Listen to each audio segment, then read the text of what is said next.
Am I on now? Oh my god, that's so funny. I was not adding myself to the stream. Oh my god. I was like, I didn't add myself to the stream. Can you guys hear me and see me now? Oh, this is so funny. That's why I like to just stick with very basic, like webcam streaming. I use StreamYard. Am I on now? Oh, uh-oh. Uh-oh. Oh my god, that's so funny. I was not adding myself to the stream. Hold on, guys. Sorry. Uh-oh. Hold on. Oh my god. Hold on. I hear myself doubling, echoing. Hold on. I was like, I didn't add myself to the stream. Can you guys hear me and see me now? Oh, this is so. Okay.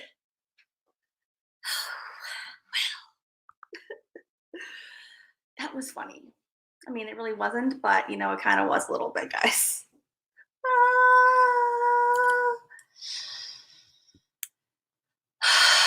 Well, you know. I'm laughing just a little bit because, well, what could I do?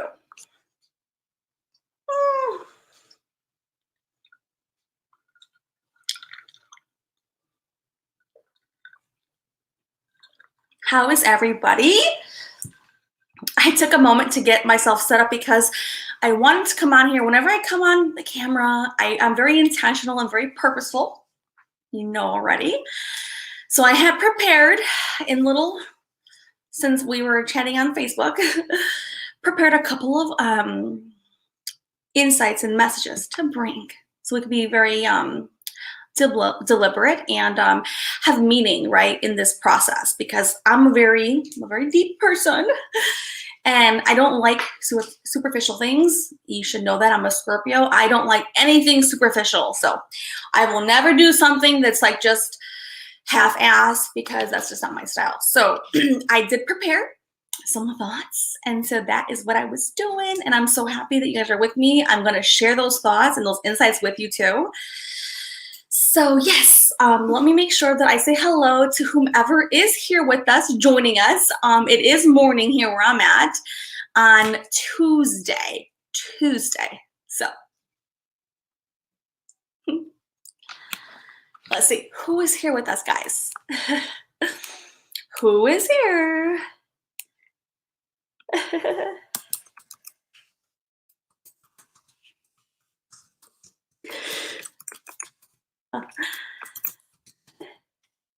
Sorry. I will eventually get it right, okay?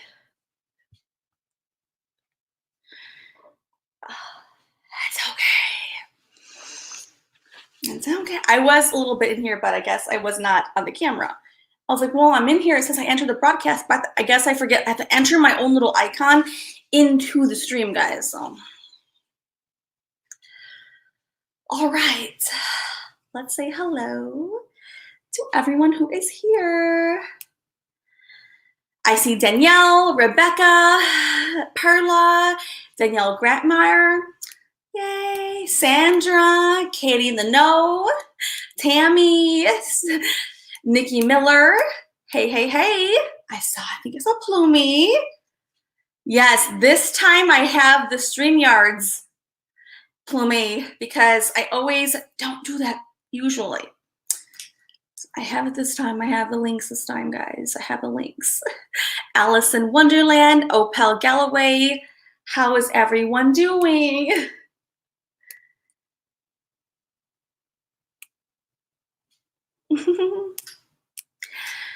The Odora Neopa, hello. Hello. Now I usually do like just the regular webcam, because when I use StreamYards, I have the StreamYards camera thing, or like the link, or like the web page open. And I also have the YouTube open, so I can actually read the comments in real time, so I'm not delayed. That's why I'm like, okay, I like very easy things when it comes to technical stuff, okay? Please. But I did use StreamYards in case anybody wanted to come on. For all of us. Yay, Rebecca. Katie the Know, the Odora Neopa. Okay. Opel Galloway, Evie Bubbles. Yay. Sweet crazy. Hello. Diane. Jenzy. Donna De Duca. Okay. Let's make sure I got everybody because, yeah, I think so, right?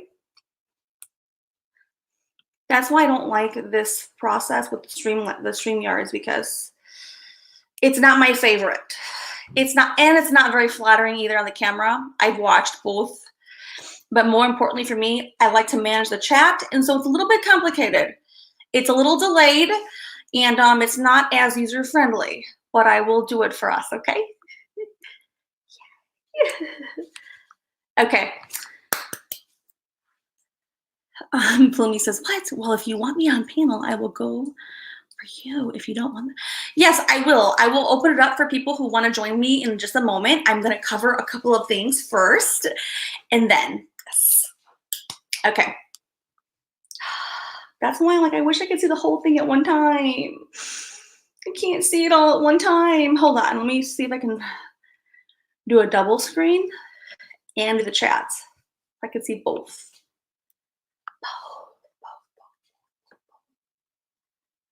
Let me send you both. Can I do both? Let's try. Let's just try. You guys can hear me okay, right? There's no background this time. There's nothing.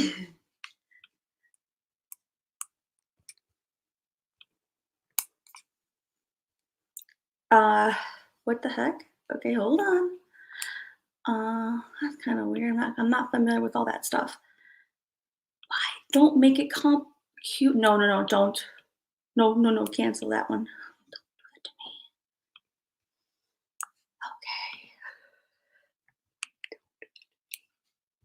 Okay. Don't do that to me, computer. Okay, I'm laughing. You guys know I was just laying on my couch. I had plenty of sleep, almost probably too much sleep for my liking. And so I feel just kind of restless. I mean, I was not going to come online at this hour, but I figured, let's see who wants to hang out. And you guys said yes, so that's why I'm here. Okay. Yay. Hey, Celia Tube. Yay. Oh, awesome, guys. I'm so happy you guys can see me and hear me okay. Hello, Jeff B. How are you? I've not seen you, Jeff B. Are you new? We have a lot of new people who come in because we have had a good, increase in subscribers. There are so many people who I don't know yet who are coming and hanging out with us, and they may come at different times. So if I ask you and you're new, please don't take offense. I just want to get to know you a little bit more. So, hey, Donnie Color. Yay. Okay, let's see. Da, da, da, da, da, da. Got two up. Okay, I have that one. Now, where's the chat one? Hold on, I got both. I want both up. Okay, that will work like this.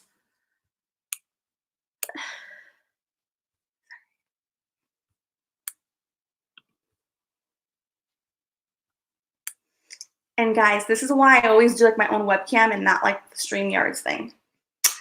It's just my preference. I don't like the StreamYards for my own purposes, but I will do it sometimes. So bear with me when I pull this application on, and that where we are streaming it from the StreamYards, not Streamlabs, StreamYards. Okay.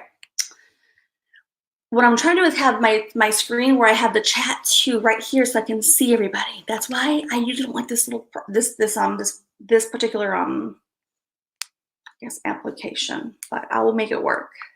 Okay. Well, I hope everyone's excited to hang with me because I'm gonna cover what I would call well, let me not even define it yet. If I define it up front, then you'll know. But what do you guys think about the title of the video, guys? Tell me. I'm curious. I titled it very purposefully too. So tell me, is it intriguing? Is it interesting? Is your curiosity piqued? Tell me.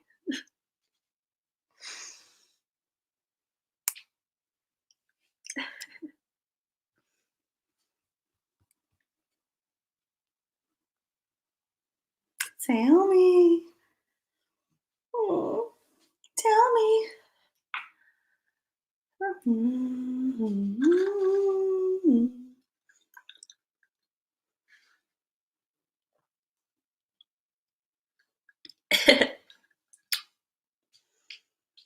I'm waiting. Tell me, guys.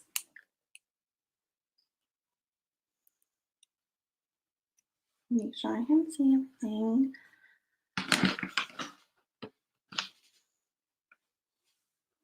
Can you guys see me? Okay, yeah, I think so. We're good.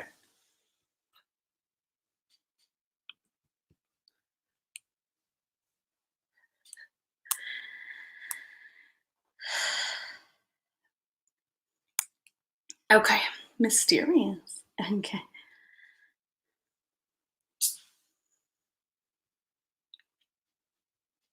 Yay. Okay. So yes, I think it's an interesting topic. Okay. Oh yeah, yeah. Celia Tube. That is a good connection, although it's not applying to this exact title. But I've made that connection before, so that is the best guess. Right. Aw. Okay, Danielle, take your time, okay? We're here. There's no pressure for anybody. If you are lagging by any chance, maybe refresh, come back, and you're gonna be right in tune with all of us, okay?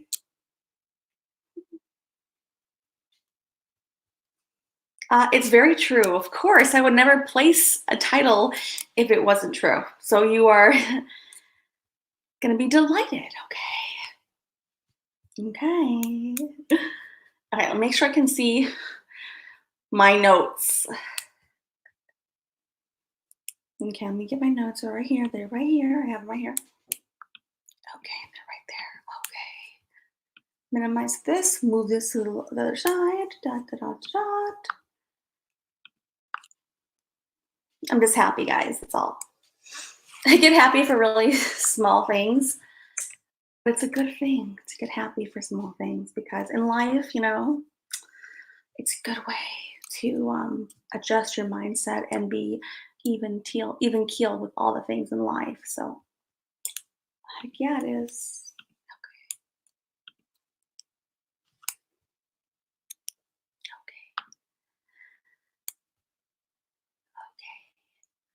Okay. Really small things. Oopsies. See? Okay, this is better. Now I can actually see everything properly. Yes, yes. Okay, I got happy, guys. See? I'm happy now. I can see everything the way I wanted to see everything. Yes. Okay, I'm happy. I mean, I was already, but I'm extra happy now. Okay. Guys, see it in my eyes. I'm so happy. Okay, let's get started. I'm really happy. Okay. I always have notes. Yes. Okay. So let me pull them up now that I can see everything the way I wanted to. Now I feel more comfortable. Thanks, guys. I'm so happy. Yeah, I'm much more delighted now. Yes. Next on the docket. Yay. Yay. Time travel. Da-da-da. Okay. Here is where we're going to begin, okay? So guys, thank you for coming and hanging out with me. I really appreciate that a lot. If you are just joining, guys, give this video a thumbs up. I really and greatly appreciate your support of my channel and the videos. Those small things really go the distance. They really do. So if you are subscribed, thank you. If you are on the fence of subscribing, I know we have many people who probably lurk and they're like considering, you know, I've had that happen in the comments. So many people have said, you know, initially I wasn't sure and a little bit along the way, yes. So I thank you for those new people who have come over and joined me. I really thank you for giving me that chance. And I don't blame you. I know that, you know, my energy is a little bit different and my format is different. So, you know, yeah, I'm just happy if you are here and you weren't sure, from weeks before. I'm just grateful and appreciative that you are giving me that chance. But I do promise that you won't regret this because you get everything full force here. Okay? So, yay. What happened, Rebecca? I mean, Sassy Chains. Okay. All right, my notes up. My notes. Okay. Yes. I'm so happy right now. Okay. All right. Let me just breathe a little bit. Well, I hope everyone is doing okay considering the circumstances. There are some words I will not say on my live stream. There are some words that are like YouTube not appropriate or not preferred. So as much as I care about how everyone is doing, you're going to hear me not say certain words, okay? So if you find that funny or like you're wondering why won't no, I'm going to protect the channel and like our organic reach. I know that there are some things that are not preferred by YouTube policy and stuff. So letting you guys know. All right, letting you guys know. And also one more thought. If you are not getting my notifications, which many are still not getting them, unsubscribe, resubscribe, hit the bell, maybe watch a video or two, hit the like on a video, and hopefully that gets you right back in the algorithm. I know many people and other creators have mentioned that they're not getting that their people are not, noticing when they're live or their uploads. So there are things that are beyond our control, but my best advice is to attempt to unsubscribe, resubscribe, hit the bell again, and just see what you can do. If you are part of my Facebook private group, then you are in luck because you guys know before they come on YouTube. When I'm considering that, I'll usually post, hey guys, I'm gonna go online. And so you get a little bit of like an advance notice. If you are part of the group, thank you already for being part of our little family. It's a soul family, so thank you. For those who are new, we'll see how that goes. All right, so.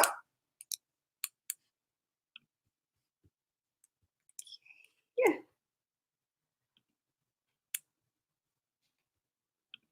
Oh my gosh, did I hit the button?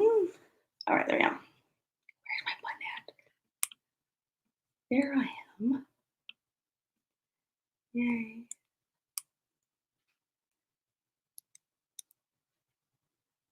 Yay! Yes, I'm so happy. If you get a notification, I'm very much happy because many are not. So I don't know what YouTube is doing. They get to control their platform, and we are just, conforming. So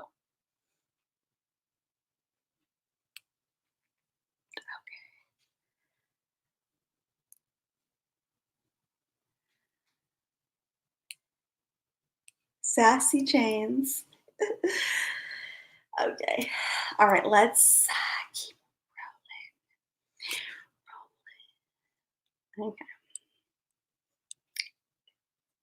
Yay.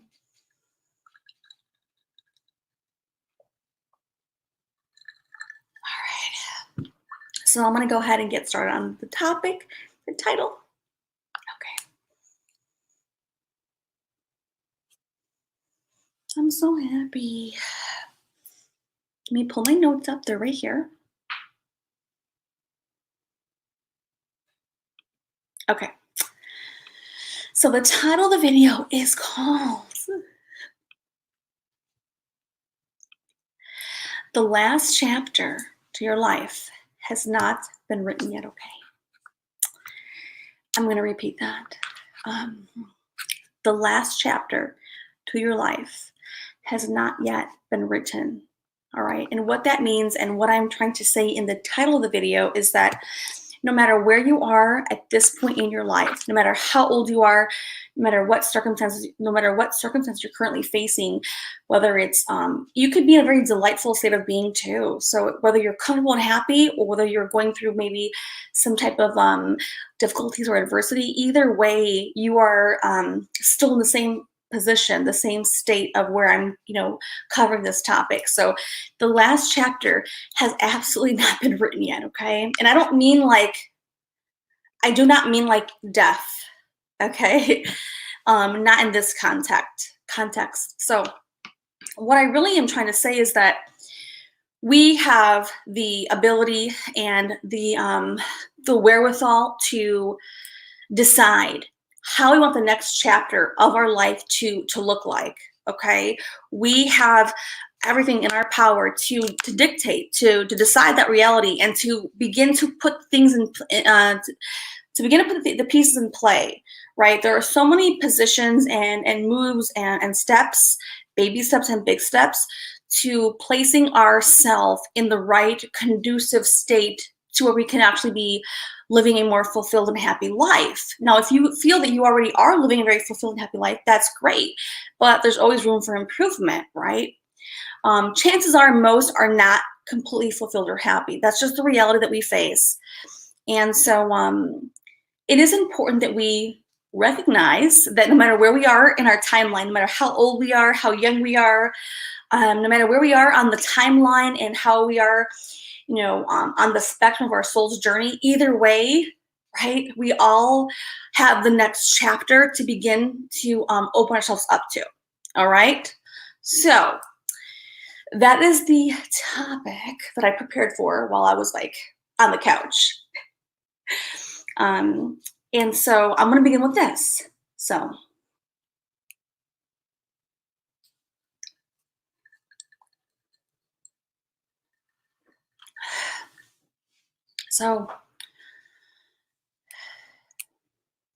it really comes down to each and every one of us in the realm of our character. Okay, what is your motive?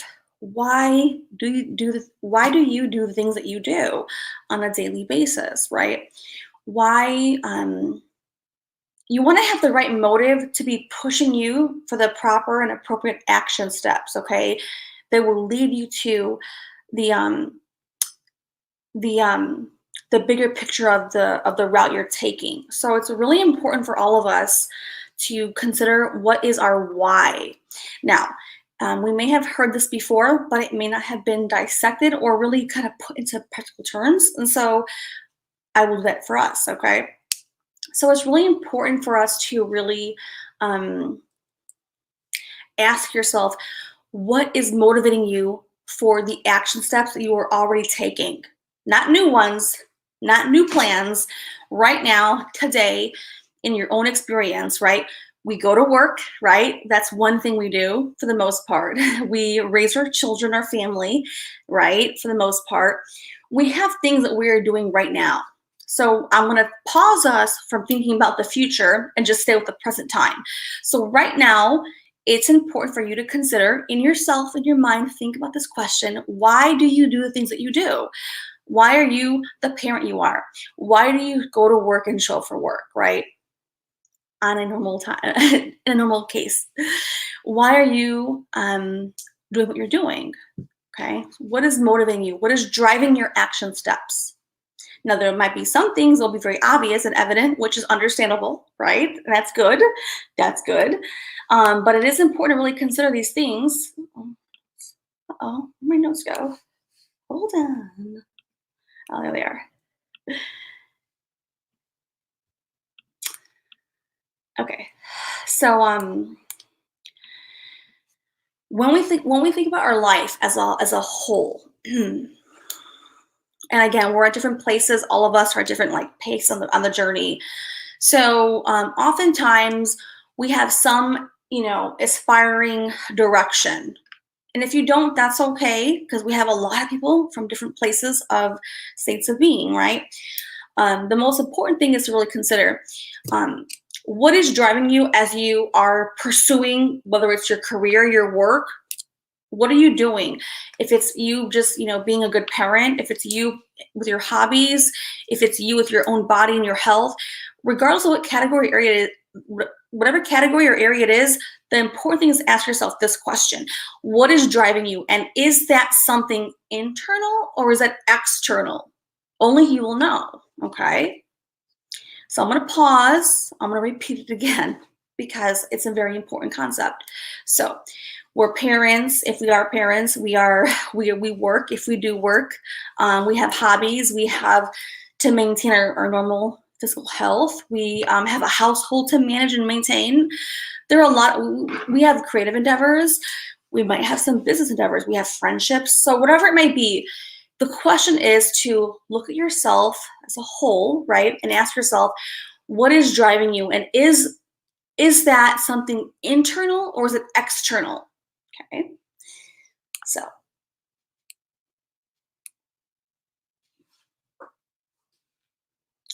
anybody want to participate and just answer? If you don't feel comfortable, that's okay. But I do want to ask anybody.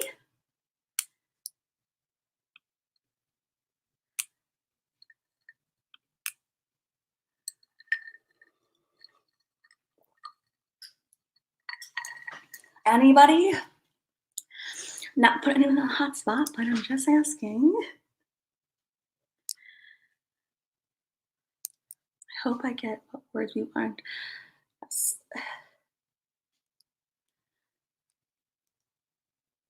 Okay, well, that's good, 80.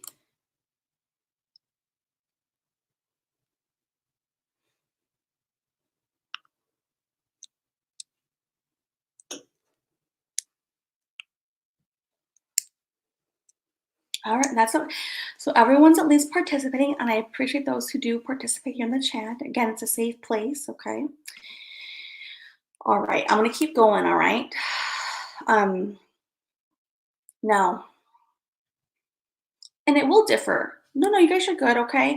What I was asking for those who missed the question was, we have a lot of moving parts to our life. We may be parents, we may have a household to manage and maintain, we may have a spouse or not. We may have, hobbies, we may have friendships, we may have family, we may have personal health and well-being, a lot of things that we are responsible for in our own life. And the question I was asking for all of those who are watching and hanging out with us is, do you find yourself being driven do you find your actions driven and motivated by external or internal things? That's the question. I'm going to continue, okay? So you can ask yourself those questions. All right, here we go. So, I'm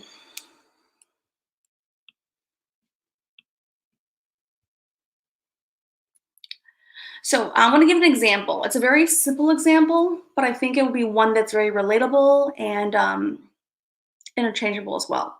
All right, there's a common story, right, of the lion and the gazelle. All right. So what happens to the gazelle when the lion isn't chasing him anymore? We have the gazelle and the lion. The gazelle is moving and running and being chased by the lion, okay? But what happens when the lion isn't chasing the gazelle? The answer to that is nothing happens, okay? Nothing happens. The gazelle stops running. He's not being chased by the lion. So he just stops, okay? The gazelle is requiring an external position, an external force to drive him to be chased and to run. Without the lion chasing that gazelle, the gazelle does nothing, okay? So oftentimes we are not pushing ourselves because there's nothing external driving us, but the reality is we should never need something external driving us. We should be driving ourselves for our internal self, right? And that's how I began this video. It's very important that we find our inner drive and find our inner why, what motivates us, what drives us, and what can we figure out. If we notice there are things externally that are driving us, okay, that's okay.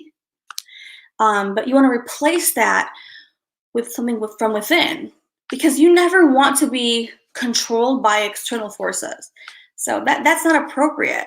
You want to be more in control of who you are. You get to say what drives you and when you move and when you jump. Nothing external should be driving you to jump. If that makes any sense, guys. Are we here? Are we together?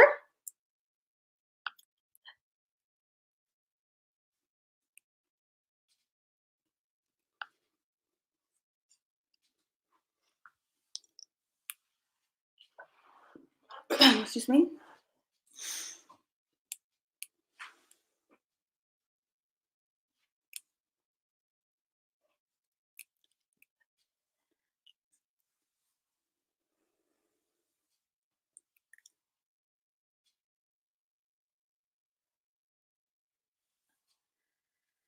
And there's no wrong answer, okay? There's no wrong answer, guys. I'm here just to help us recalibrate where we really stand, okay? That's it. All right.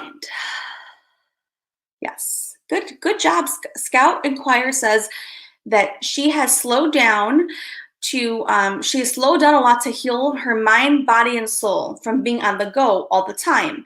And for her, it's both internal and external. And that's a great point. And I'm going to come back to that in just a moment. Okay, Scout? Thank you. Okay. And guys, nothing's wrong with if we have both elements. So let's just say in some categories of our life, maybe we're being driven by external forces. Maybe in other categories, they're internal. So there's no right or wrong answer. It's just something to think about and ask yourself, right? If you're going to be growing and evolving as a soul, as a conscious being in this world, it is important that somebody is helping you, guiding you to really, come to terms and face what you are really going through. Otherwise, if no one does, you just continue on that rat race and never acknowledge any part of the path. All right? So we're going to keep going.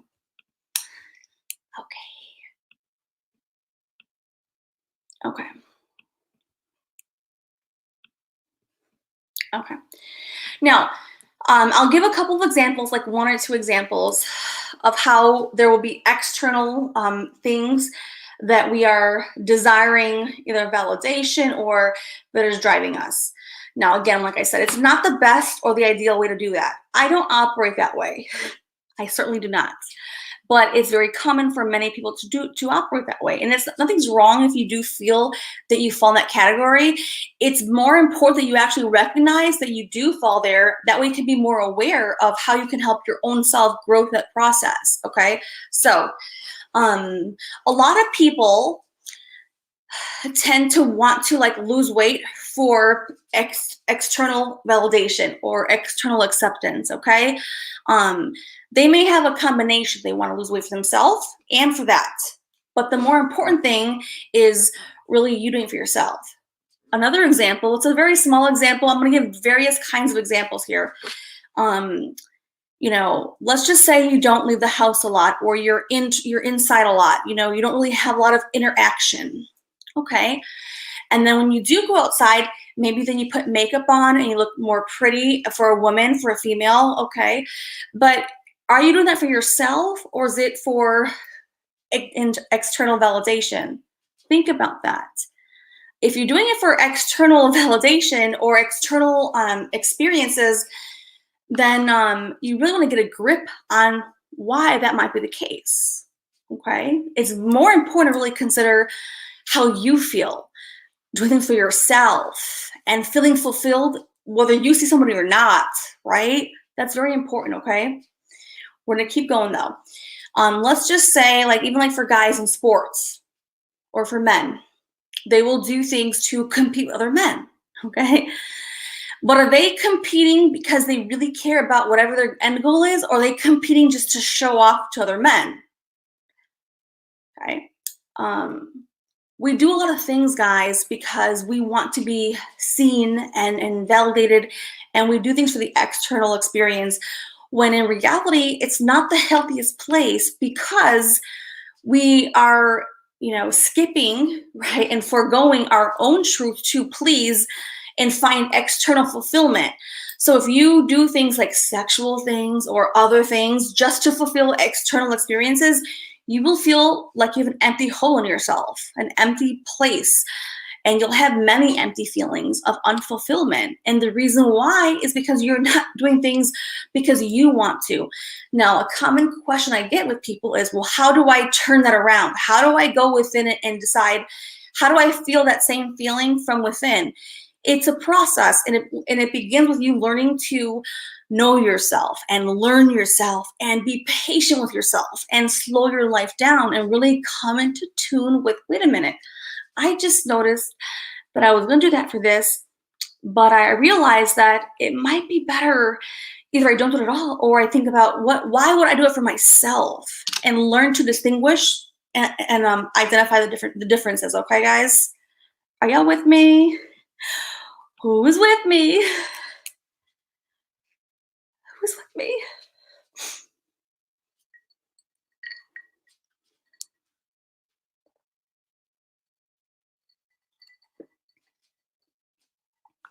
Oh, I know, Donnie, I know. And Debbie D, yes. Guys, I'm with you guys, 100%, okay?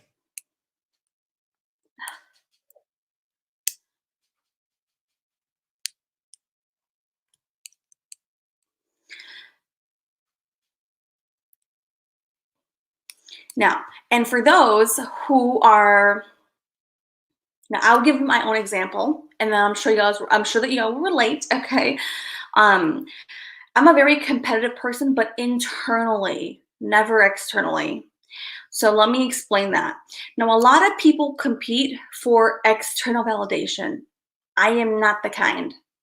You will never see me caring about what other people do.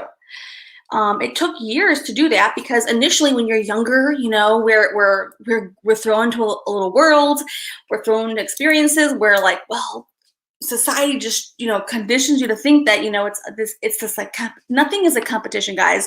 The only person that you as a soul, as a being, should ever compete with is yourself. You want to always be better than your last self experience. You want to grow against yourself for your own purpose, never for anything external, guys. So when it comes to like your work and your career, when it comes to your family, any area of your life, you want to make sure that what you do is for you, and you are your only competition. Otherwise, you're losing touch with the bigger process of life. Okay. I know many people who get sucked into the world or the realm of, I gotta be better than this, better than that. But the reality is, why do they even deserve your attention? They never do. That's ridiculous. It's ridiculous, I promise you.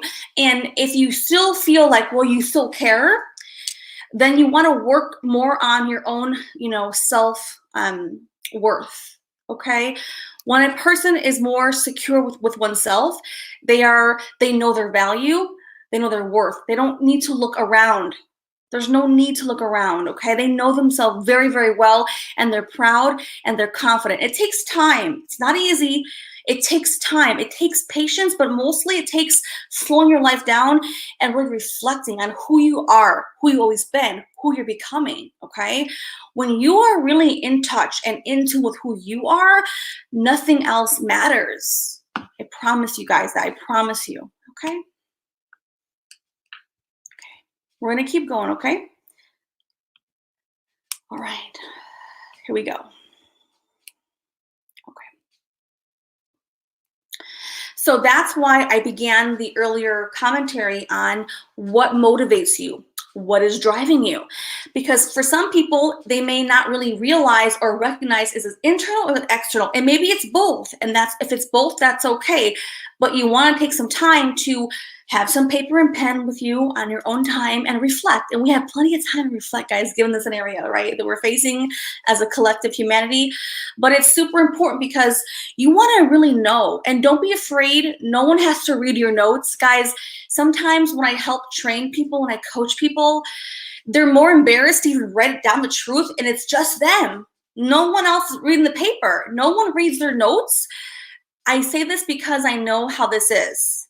I would never waste my time to say these words if I did not know how real and how frequent this situation takes place. So when you are going to reflect on the areas and the categories of your life and you write down what is motivating me for this element or this area? What drives me? And you can have multiple purposes, but still stay with yourself, right?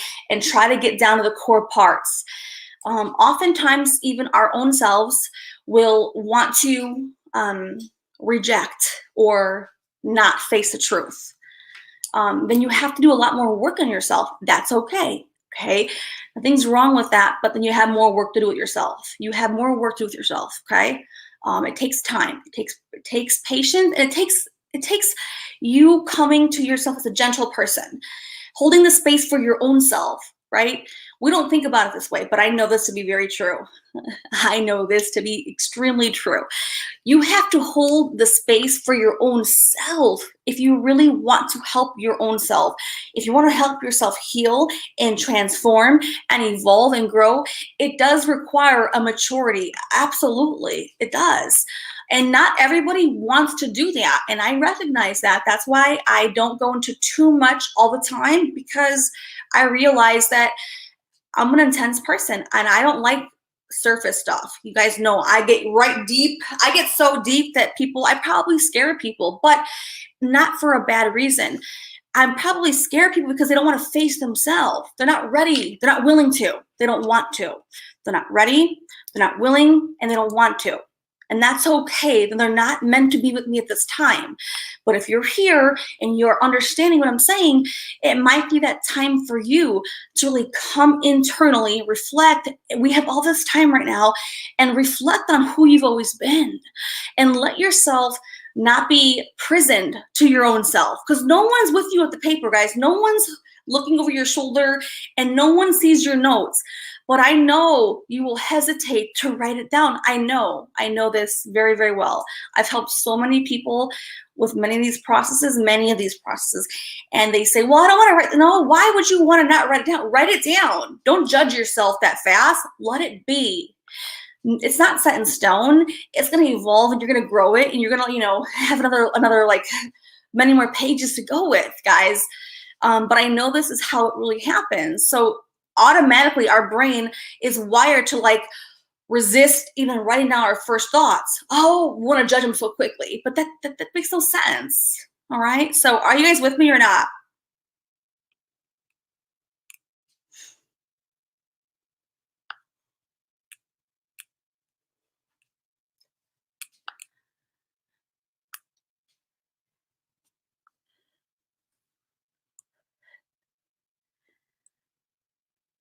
I don't know how I find out.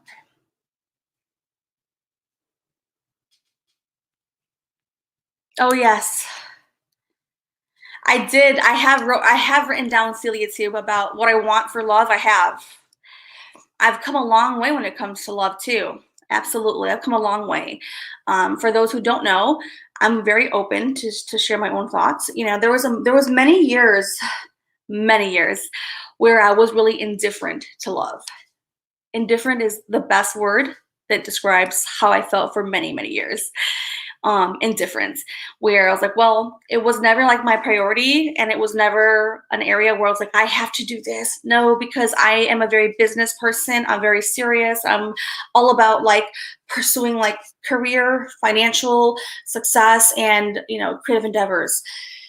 So it took me some time, yes, years ago, and I was like, all right, well, I know that I would like X, Y, and Z. So I gotta open myself up to what I would like. And then that process also evolved itself. So initially I wrote down what I thought I would like, and then I evolved that. And then, a year later, I evolved that again. And then a year later, I evolved it again. So it's been several years. I'm evolving it and growing with it, and I'm still staying with it. And I've given people chances that I would never give a chance to. 100, hands down. I have given people chances that I normally would never be interested in or give a chance to. Not out of pity, no. Out of like letting myself see more information and not judging it up front. So I have actually grown very much so. Still don't have what I would like to have, but I continue to be open. If that makes sense, guys. And I'm honest. So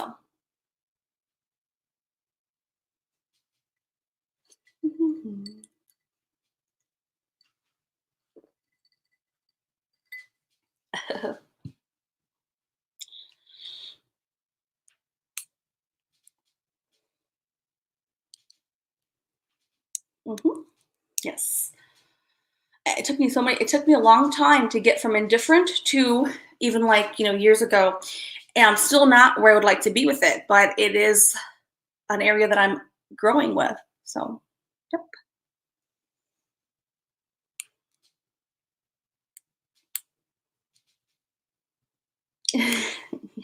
I was like, oh my God, I would never like go for certain things. And I'm like, okay, but you know what? Rather than me jump to those conclusions, I don't know. I will give it a chance. I did. They didn't work out, but I was super open without having to like, come to like final conclusions up front. So I'm proud of myself. I'm still working on it, but I have definitely come a long way. So anyways, let me get back to the topic. Okay. Let's keep going.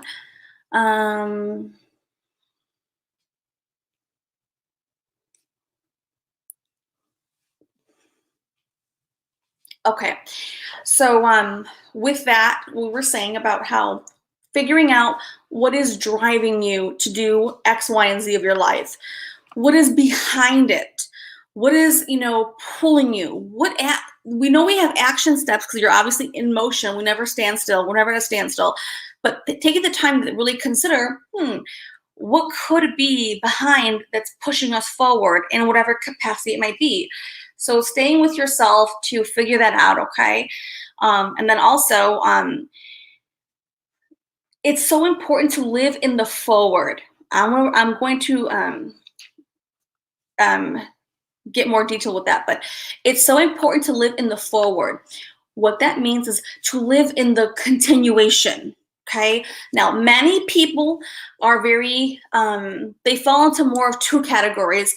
They're a realist, which nothing's wrong with a realist. Nothing's wrong with that. But even a realist is not looking ahead. Okay. Or they're in the past. And the past is not necessarily indicative of the future. It's not. You can believe that, but then you're going to still repeat the same patterns because you believe that. So most people fall in the present because they want it. Now, when I say present, I don't mean present. They're like a realist. They're like, well, this is it, right? But they're not opening themselves to future possibilities. They're not looking ahead. They're like this. And then, of course, there's those in the past who are, holding on to things that need to be released and let go. Okay. Now, I'm not saying it's not okay to embrace, memories. That's okay too. But think about how much of your experience is focused there on the realist, or how much are you looking at future forward? We know who we are today at this point to some level. I mean, I know who I am. I don't know where you guys stand with yourself, but, I'm constantly like, okay, I know where I'm at right now. I'm not where I'd like to be, but I know who I am at this point, and I know how I want to grow. I know where I want to become. I know how I want to develop myself.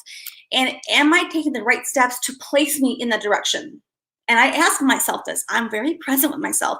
If I am not having the right action steps that take me there, if I see myself, I'm very aware of myself. If I notice that many of my steps are they're holding me back, or they're not focused on like the projection forward, I will reel myself in and say, okay, that's okay. I did this and this and this, but let's come back to center. Let's come back to center and figure out where I'm falling short. Now, it's not about success and failure. It's more about let me just check in with myself. Where am I? Where am I in relationship to the direction, right? Not the goal, but where am I in relation to the action steps? Is my action steps holding me back, having me stuck, or is my steps going forward? They can be baby steps, but where am I going and what direction am I heading, right? Very important thing, guys, okay? Very, very important for you guys to really consider this information. Are you guys with me now? Are we with me?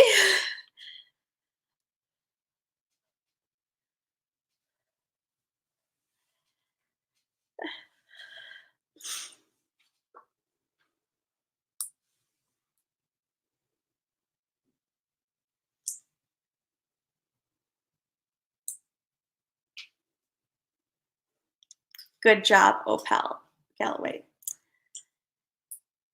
Yay. Okay. So with that was what I was preparing for to give us the information. Now, let me make sure I can do this next. I'm not good at this, guys. I'm trying my best to use the computer skills. I have computer skills, but not with YouTube. Okay.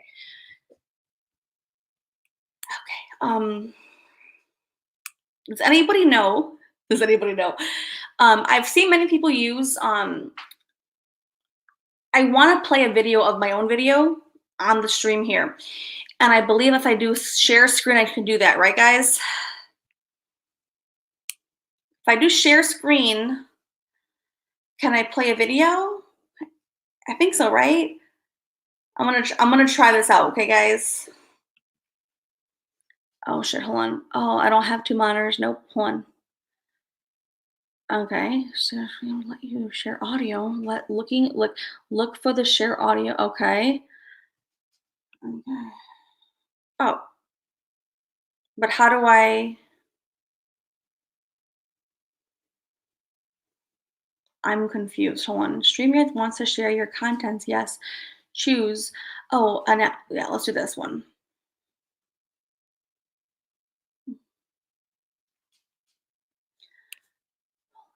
Let's try this.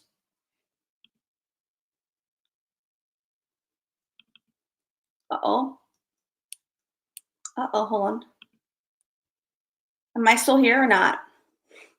Let me try this again. Hold on, let me try this again.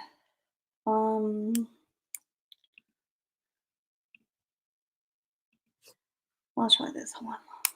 Oh my God. Hold on for one more thing.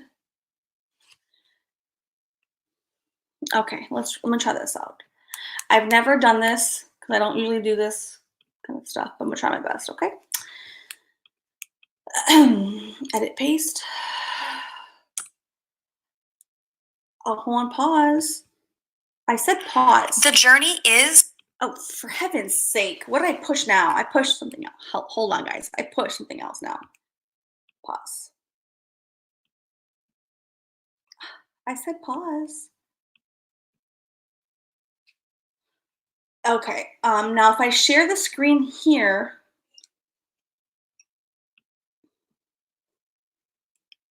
let me see if I can do this, guys. Okay. Let me share screen.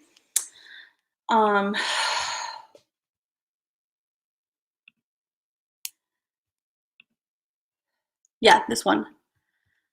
Okay, guys. I think this is gonna work, okay? Are y'all with me? Are you guys with me? Because I don't know. This is my first time doing a share screen, guys, okay? Are you guys with me, yes or no? Okay, I'll wait for a couple of responses before I start this then.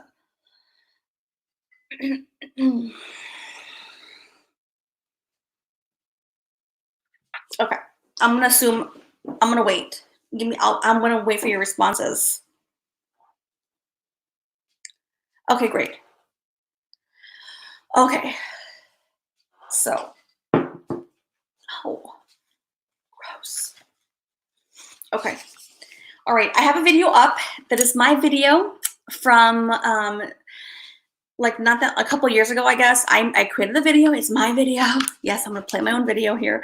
But what's more important is that it's appropriate for this conversation, and given that we're talking about slowing ourselves down, and Scout Inquire was saying how she slows herself down to be more conscientious of what's happening. So I'm gonna play it, and I might play it twice. It's not that long. It's only a couple of minutes. So I'm gonna play it once for sure, and then I'll play it maybe twice, but definitely just once, okay? We will see if I play it twice, okay? Okay.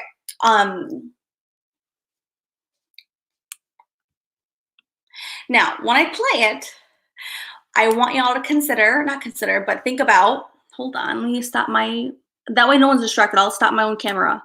Stop. Okay, just so y'all are not distracted. Okay. so no one's distracted from me. Okay. I'm gonna wait till I see the delay happen.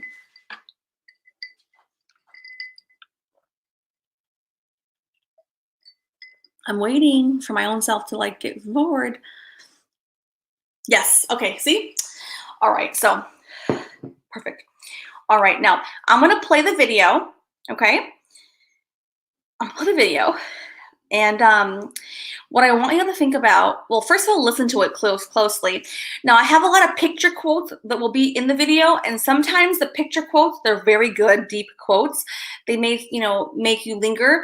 So that's why I recommend, to watch this video as well. Aside from this, I'm going to place the link here in the chat. That way, in case anybody would like to revisit this exact link, hold on. Besides this live stream, they can access it. Okay, I'm going to put it right in here.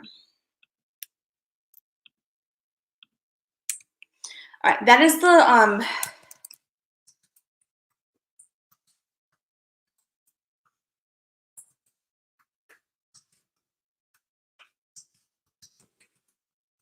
all right, now there we go. So here we go. I'm gonna go ahead and play it once. I may play it twice, but I really care mostly about you guys listening to my words. Now, just to preface what I'm gonna be saying, this is I write my own like manuscripts. I'm a very big writer. If you don't know by now, you can tell I have really good communication skills. So I do a lot of writing and research. I do a lot of writing. So I wrote this myself. This came from my own experience. Now, again, this video is from 2017. So, and when I made this video, it was taking the last few years of those years. So this is, of course, older, but I think it's very important that we hear the words, okay? All right, I'm gonna play it.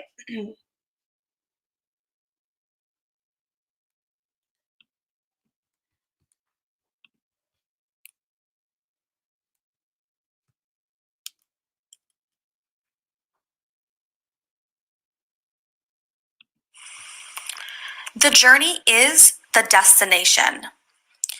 It's all about the process, learning to love the process, enjoying the journey, and getting comfortable with any setbacks that come up along the way.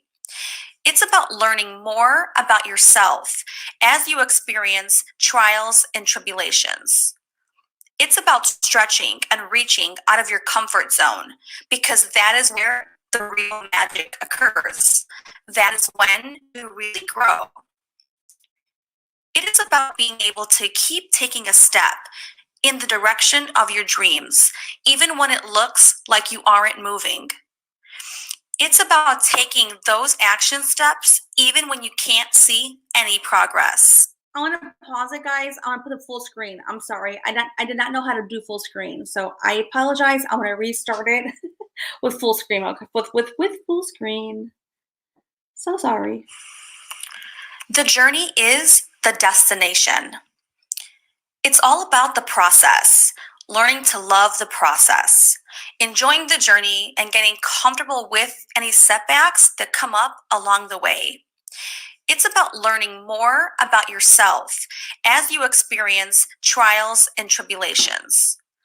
It's about stretching and reaching out of your comfort zone because that is where the real magic occurs. That is when you really grow.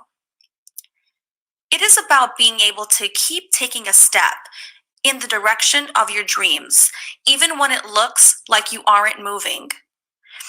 It's about taking those action steps, even when you can't see any progress. It's in those steps that actually bring that momentum. Did it work? The journey is the destination. Guys, I apologize. I thought it was full screen. I really thought it was already. I'm sorry. The journey is the destination. It's all about the process, learning to love the process, enjoying the journey, and getting comfortable with any setbacks that come up along the way. It's about learning more about yourself as you experience trials and tribulations. It's about stretching and reaching out of your comfort zone because that is where the real magic occurs. That is when you really grow. It is about being able to keep taking a step in the direction of your dreams, even when it looks like you aren't moving. It's about taking those action steps even when you can't see any progress. It's in those steps that actually bring that momentum that we all crave. Too often, we want to rush through the experience because we have been conditioned to believe that the result and the outcome is the prize.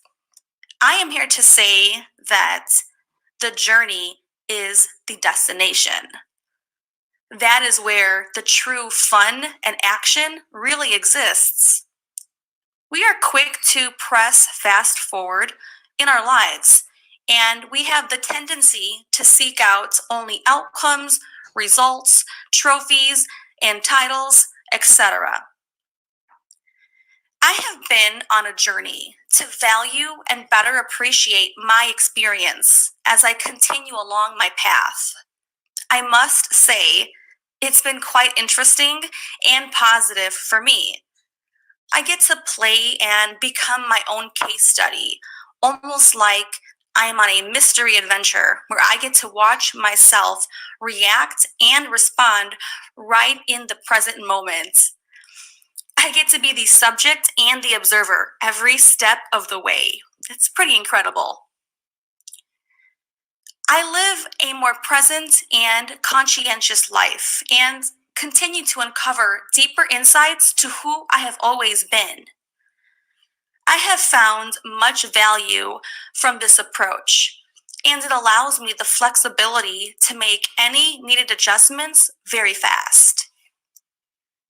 There is so much to be gained in the reflection along the way, a reflection of how we are processing the actual experience that lies in the day-to-day grind. This can only be done when we are not only the person taking the action steps along the way, but when we are also our own observer too. Too often, it is only in retrospect that we take the time to look back when it's over and we evaluate ourselves and measure our progress. It's always after the game or after the race when we watch our tape to see how next time we can do better or improve. I have gained so much by slowing down and watching myself along the way. I have found ways to savor the slow anticipation too. There is much joy and wisdom available to all of us as we press forward in the direction of our deepest goals and desires. Cheers to the journey being the destination. Thank you.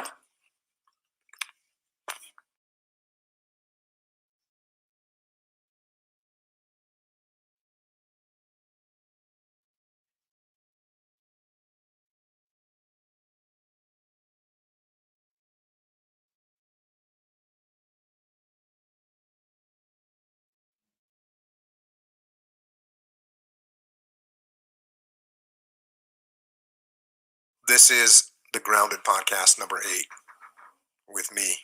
I got Echo Charles here. Yep, We got Andy Stump here. indeed. And we got Leah Taylor here, kicking it.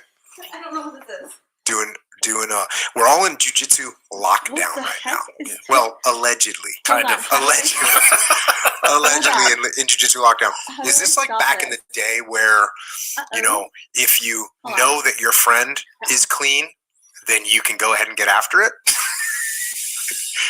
If you know Right? you're clean too. Yeah, like Uh-oh. you're clean. So sorry, hold on. This guys. How do girl I you go back met, to she's this? clean. Well, we're good. Oh my god. The journey is the Okay. destination. I'll play it one more time. Okay, that's it. It's all about the process, learning to love the process, enjoying the journey, and getting comfortable with any setbacks that come up along the way. It's about learning more about yourself as you experience trials and tribulations.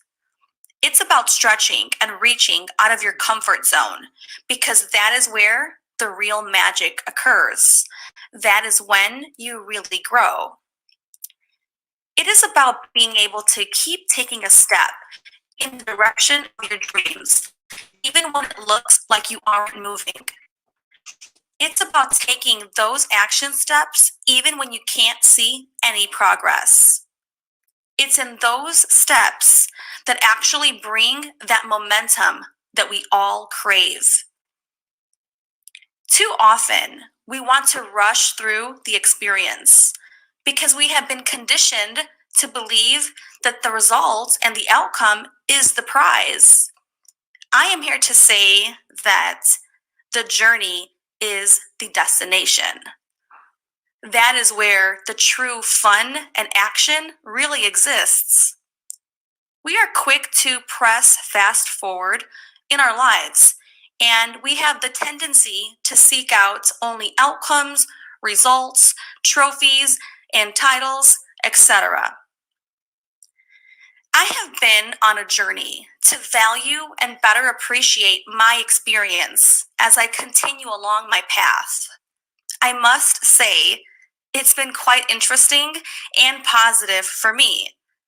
I get to play and become my own case study, almost like I am on a mystery adventure where I get to watch myself react and respond right in the present moment. I get to be the subject and the observer every step of the way. It's pretty incredible.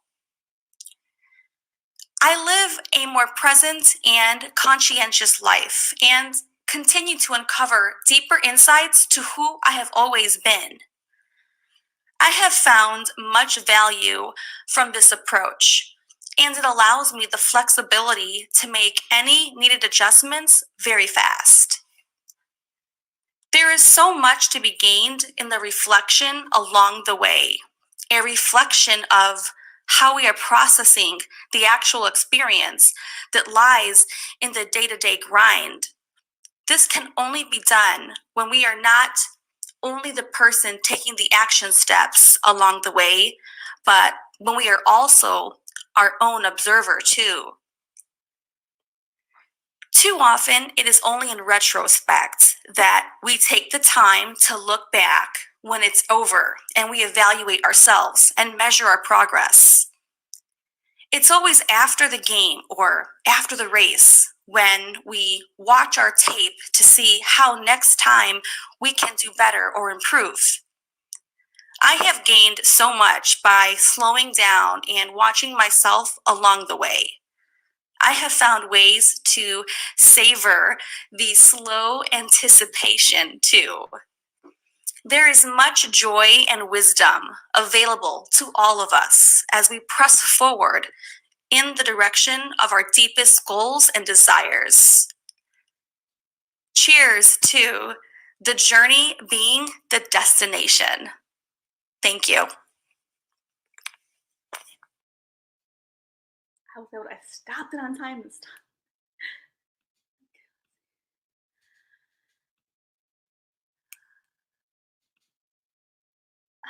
We're back.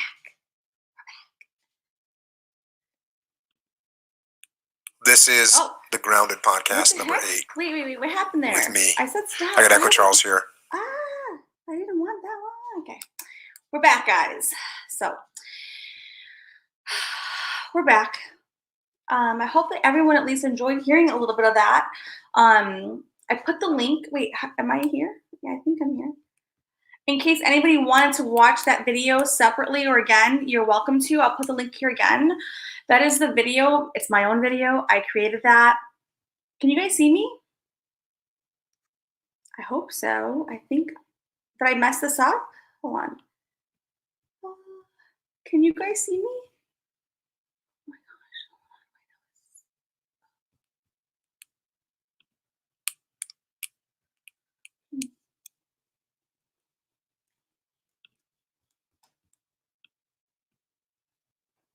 You guys can you guys see me or no? Holy smokes.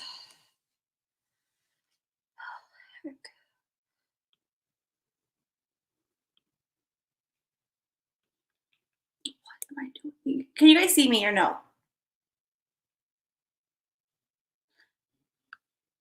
Yes, we can see you. Well, heck, why can't I see me here then? Just- you can see me and hear me? Okay, then that's all that matters then. Holy smokes, like why can I not see me then? I see the video still playing. Okay, now I see myself. Holy smokes. Okay, I'm back. I'm back. That was so funny. Okay, guys. Forgive me. So, what did you all think about the video? That was me speaking, in case you're just joining me. I created that video several years ago, and then when I wrote the transcript for that, which was from my own journal entries and from my own real life experience, I took those my own experience over the course. I wrote that one in 2017, so we're talking about 4 years ago or so, well over 3 years ago. And then when I wrote that, I took that from my information of my own like journaling and stuff from prior years. So for me, it feels like much older, but yeah. So well, I hope you guys liked it. I learned to slow myself down. So for those who don't know my life experience or my more about me, I'll just share a little tidbit. So if you don't want to hear it, I won't share. I don't want to bore anybody, but I've worked for the financial services industry for so many years, 12 years, okay? As a commercial bank officer, as a lender, I did a lot of credit work. I managed portfolios with companies, they call like mid-sized companies. So they're like middle market companies, corporate companies. I managed a portfolio.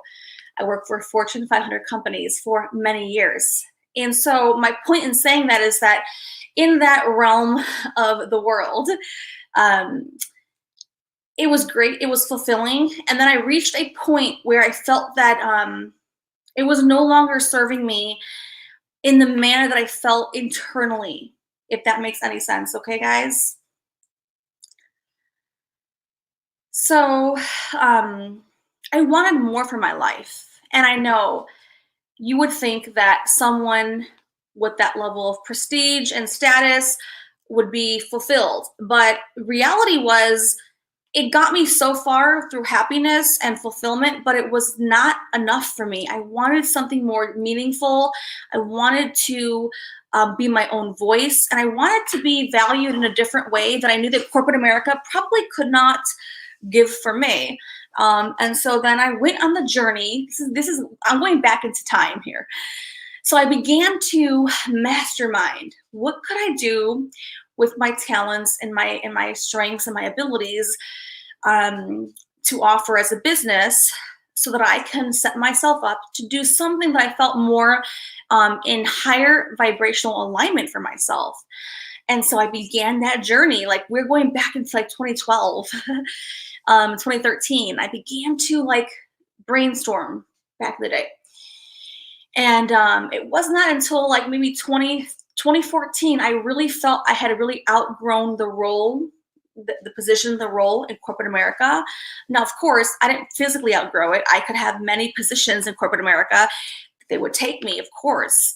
So I don't mean it in that manner. I meant internally, I had outgrown that role. I had outgrown the industry as a whole.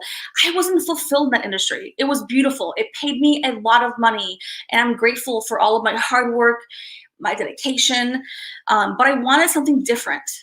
And that's how I began to, progress myself and take the time to figure out what I would do to really create something that I felt would have long lasting value, where I could be a real voice and really, use my talents in my business. What could I do? And so it took some time, because of course, whenever you begin a process, you begin with nothing, right? I remember having many blank sheets and like, oh my God, I couldn't figure out what I could do and how I could be, a vessel for business. I love business. If you don't know me, I am a business person.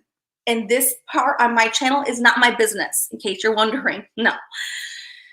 So I was like, okay, well, what am I going to do? How am I going to do this? Now, it was not an overnight process. It took time. It took meticulous and methodical preparation and thought, and brainstorming. And I couldn't just jump. I am not one to just jump. No, I'm not a risk taker. I will take appropriate and measured and calculated risks. You will never see me just jump. I have to evaluate just enough information before I make a decision. So it took some time for me to evaluate. And once I began to create what I would create, it was scary. Yeah. My family, my friends, my colleagues, when they heard what I was going to do, they almost lost their mind for me. They thought that I lost my mind, but of course I had not lost my mind. But to them and to their viewpoint and their perspective, they were like, oh my God, what on earth are you going to do? Why would you give up all that you had worked for all of these years? And I understand where they're coming from. Trust me, I do. They love me. They support me. They care about me. And so I understood the concepts. I understood where they were coming from. But for me, I saw something different. I knew there was more where I would be to navigate differently in a way that I could not get from corporate America. So yeah, of course, my family, my friends, they thought I had they thought I had fell off the rocker. They were like, you're going to lose your pension. You're going to lose all these benefits. You're going to lose your health care. You're going to lose all that you worked for. I have, and trust me, for those who don't know, I was at a very top level in corporate America. Absolutely. Absolutely. I'm not going to brag. I'm not going to do that or boast, but I will tell you for sure, you would be set for life if you just stood in that position. So without going further into that, I will just say it wasn't enough for me. And it wasn't about the money. It never has ever been. It was about who I would become. Okay. And so the reason that I share this story with you guys is because it took so much bravery and courage and risk and in process and knowing myself to the fullest before I could ever jump like that. Okay. And it was so scary, and I knew it'd be a different type of journey, that it would never be overnight and I would have a lot of work to do, lots of work to do. But I believed in myself. I still do. I always do. I know myself so very, very well. And I just thought it would be important to share that little story about myself with you guys. Did y'all like the story? Anybody?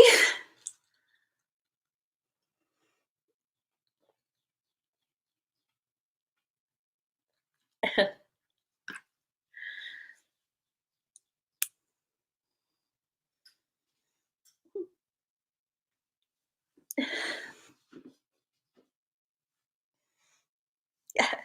Rebecca says, yeah. So I hope that you all at least enjoyed the little story, because that's my real life. It's legit my real life. And yes, it's my real life. It really is. But I'm much more relaxed. Absolutely. And the journey from when I left corporate America, first of all, the journey began before that. The journey began before that. But just from leaving corporate America until from that moment, my life completely changed in a way that I could have never imagined. And I was just a different person. Yeah. It took some time. There was a lot of adjustments. But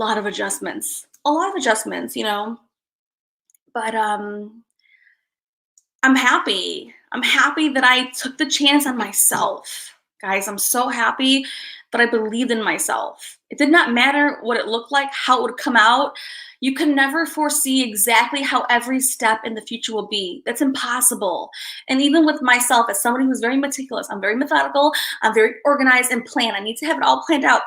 I had to surrender that level of control. I had to surrender having to know all the pieces. I had to just be with the process. And that was an adjustment for me, because I am somebody who likes to have it like this, know exactly how it's going to be. And if it's not, then I want to know that way I know what's going to happen. But I had to learn to be a different person. I had to evolve myself in areas where I was reluctant before.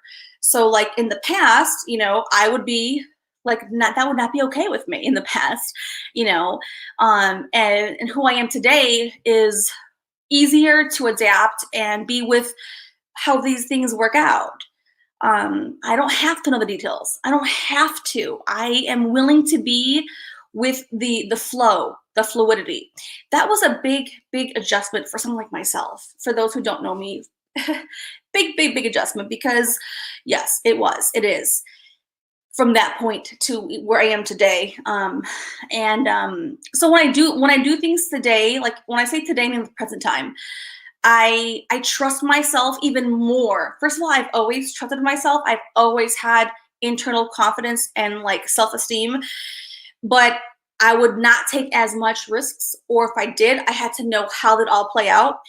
In current time, in present time, like in many, you know, more recent years, no. When I began the YouTube channel, the live stream process, let me back up. When I began the live stream process, that was so out of my comfort zone and so out of my element, guys. You have no idea. I know it looks very easy for me, and it is now, but I'm a very private person. I don't like to be on camera. I do not. I don't. Contrary to what you may think, I don't. I prefer behind the scenes, like my natural position is behind the scenes, but I also know I have to grow out of my comfort zone. I have taken so many risks to push myself out of my comfort zone, and I'm proud of myself. I really am. I'm proud of myself for pushing myself to the edges, and being in the unknown. I have no idea what it looked like when I began the live stream process. I had no idea. I didn't have to know. That's the difference. And so before, I had to know how it would look, or at least the whole plan. And when I began the live stream process, which was a whole year ago, I was willing to just be with it and not have to know all those details, and just be with it and be present with it. And that is how this has evolved. And I've taken many other steps too, you know, with my channel. I've talked about other topics that I would not have dared to talk about publicly, because if you guys heard me beginning, I said my background is very business, it's very finance, it's very accounting, it's very corporate America, it's very politically correct. We're not going to talk about topics that are going to be not appropriate. And so to jump from that element to this element, you guys have no idea how much courage and bravery and risk that was for me. Okay, now the information wasn't new for me, but to bring it forward in this manner was absolutely scary. You know, so I just thought it'd be important to share that with you guys, you know, for those who don't know.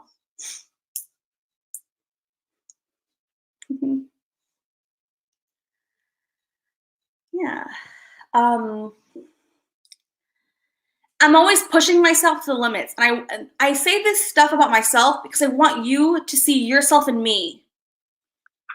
I want you to see yourself in me, okay? It can be different ways, but I want you to see yourself in me, and push yourself and try different things out, and don't be afraid, and don't be scared, and let yourself be yourself, and let it all happen. And when you let it all happen, magic occurs. It really does occur, guys. So I think it's important to say that, you know.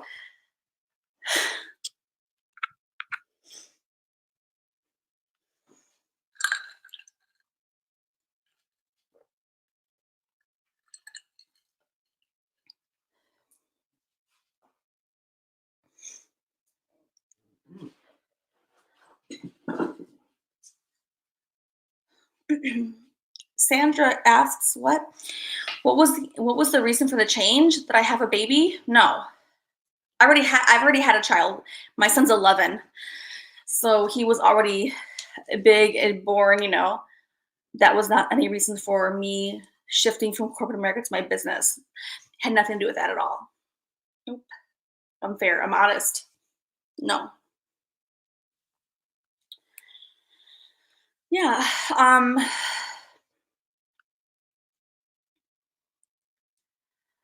It is important to take risks, guys. Hey, Colette. Hey, Lauren. it's so important to take risks because in life, we don't know when it's our last day. I'm not going to be melodramatic, but we don't really know when our last day is here. We don't know how much time we have. And what I do know from being a student of personal development my whole life, the most common contemplation subject, people who are on their deathbed, okay? People who are on their deathbed, they took a survey, okay? And most people who are facing their death, right? They were asked, what is one thing that's on your mind? And do you know that 95% of people on their deathbed, do you know what they said? They said that they face regret. They face regret of not being more, doing more, and pushing themselves for more. And that's always stood with me in my mind because here are all these people who are on their deathbed. They know they're going to pass on, right? And their thought, they surveyed them.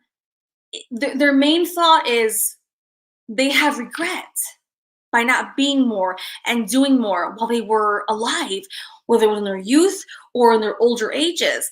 That's always stood out to me because why is that the common theme that most people on their deathbed are facing in their mind? Because we are all afraid of taking the chances. We're afraid of becoming more. We're afraid of fear. We're afraid of failure. We're afraid of a lot of things, guys. And I will play one more video of myself when I first began my channel. Okay, so don't make fun of me, guys. Do not make fun of me, okay? I'm embarrassed. I'm very much so embarrassed, okay? But I'm gonna do it because I care about the process here, and nothing matters more than the process. So don't make fun of me. Don't make fun of me at all, please. Okay? Please don't make fun of me. Please. Ah. Okay, so here we go. I'm gonna play it, okay? But guys, just don't make fun of me, okay? I mean, I know you guys won't. I know that, but I had to say that because the video I'm gonna play is, I would say, it's not embarrassing, but you're gonna understand in a little bit, okay? Hold on, please, yeah, okay, hold on. Just be nice to me, be kind to me, be kind to me. Hold on, I wanna find it. Be kind, be nice. The fact that I'm gonna play this video is a big, bold statement, okay? So, now of course it is public, so it's there no matter what, okay guys? It's there, but how do I, oh yeah, here.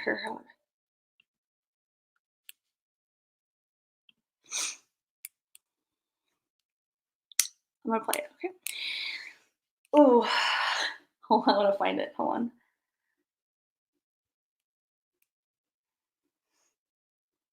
I think this is it, okay? Maybe I'll play two. Now these are only 2 minutes long. They're only 2 minutes, okay? But they're important, okay? So I think this is it. Ooh, let me make sure this is the right one first before I play this for everybody on here. Live, hold on. I don't want to play a video that I don't want played. Now, of course, they're on my channel. They're there, but you guys know what I mean. They're older videos. It's okay. Let's make sure this is the right one. Well, today I'm very proud of myself. It may be minor, but to me it was a big step in taking action. Okay, I'm gonna play it. Okay, guys, are you with me? Are you guys with me? Now, I might be a little embarrassed, but guys, are you guys with me? Yes or no? It's only 2 minutes, okay? Okay. Hang with me, okay? And be kind. Hold on. Oh, pause. It's only 2 minutes long, guys. It's not long, okay? But be nice to me, okay? Be nice. Be nice.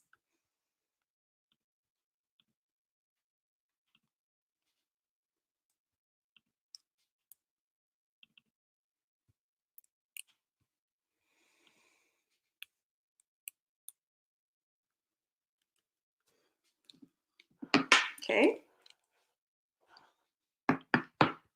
All right, I'm about to play it, okay, guys? Be nice to me a little bit. Be kind. Okay, here we go. All right, here we go. Here we go. Ready? All right.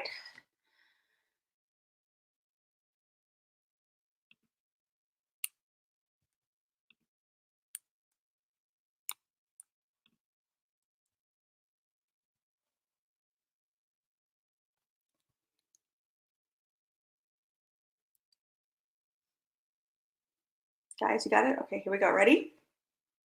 Be nice. Be nicey nicey. Be nicey nicey.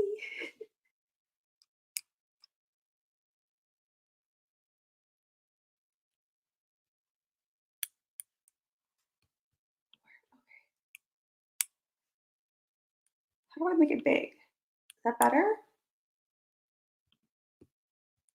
All right, here we go. Okay, let's play. Be nicey nicey. I'm gonna write be nice nice in here. Please be nicey nicey to me.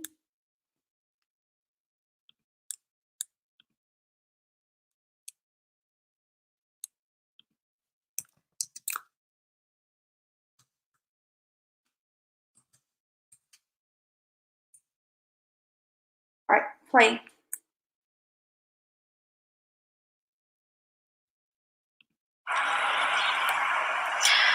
Well, today I'm very proud of myself. It may be minor, but to me it was a big step in taking action and moving forward, moving toward the next steps in my company. I really needed to make this next step, and although it was very scary to put myself out there and share, and I was a little nervous of the camera, but I believe that I believe in energy and vibration, and I feel very good about this venture. I've thought about this very long and hard, and I need to go with my gut feeling. I need to go with momentum. I need to go where I'm being led and guided to go. So I hope that y'all stay tuned and get to follow me on this journey. It's going to be a very exciting and interesting journey, but I know that it'll be full of valuable lessons for everyone to learn from and to watch me grow through this experience. And hopefully, as we go on this journey and this process, you guys can help champion myself all the way to the end. Well, not the end, because there's never an end, but at least to the next benchmark, because in life we have so many chapters and so many benchmarks. So it's exciting. I hope that at the bare minimum, this videoing of me and this journey, I hope at a bare minimum that I can at least inspire individuals who are in similar shoes like myself or in different shoes. You don't have to be in the same shoes to relate to an individual, but you can always take away bits and pieces. So I'm excited. I hope you guys are too. And cheer me on, okay? Thank you. Okay. All right, and then there's only one more left that I want you to watch, and that will be at the end of the videos, okay? But I hope that you all enjoyed that. Okay, I really do. Oh, how do I find it? Okay. All right, here we go. Uh-oh. Make sure we can see me all the way.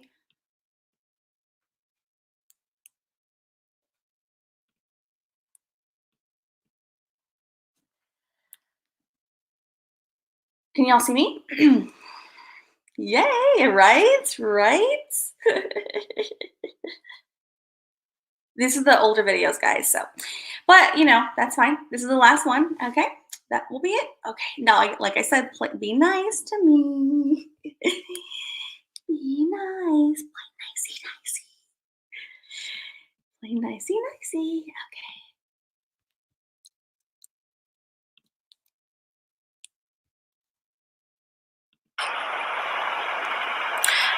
The title of this video will be called Naming Your Fears. So I've been working in my company for I'd say about maybe 3 years or so now. It's been in the making, in the process. And one of the things that I didn't realize was a fear that I do need to overcome is the fear of putting yourself out there for the world to see. Someone like myself in the professional services of financial services industry, we've always been taught through business school and in life and through work of politics, not to put yourself out there. Potential, reputation harm. Banks don't want to be associated with things unless it's through their media channel, etc. So I'm going to name this fear putting yourself out there, especially in a world of social media where it's absolutely necessary if you want to be a voice to put yourself out there. I didn't see it that way originally. I saw it as, I do want my company. I'm, progressing with the company that I'm creating, but at the same time, I'm not willing. I'm not ready. Well, I was really saying, no, I don't want to put myself out there for fear of failure, for fear of, vulnerability, risking to really reveal yourself in a way where you're not used to revealing yourself so publicly. So today's video is naming your fear.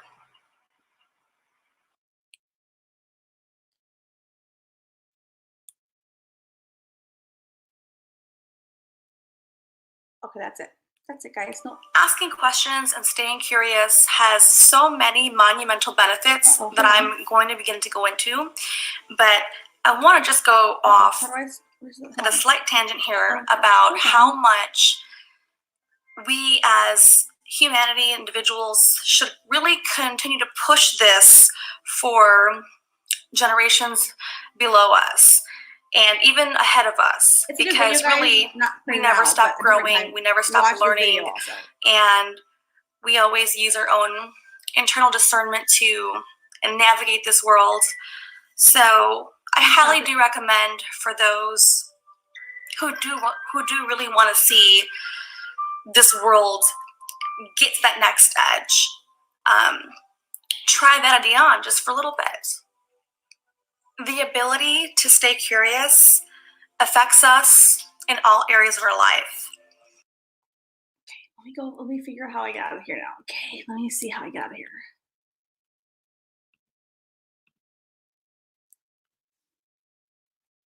Oh. I'm back. So anyways, I hope that you guys were nice to me.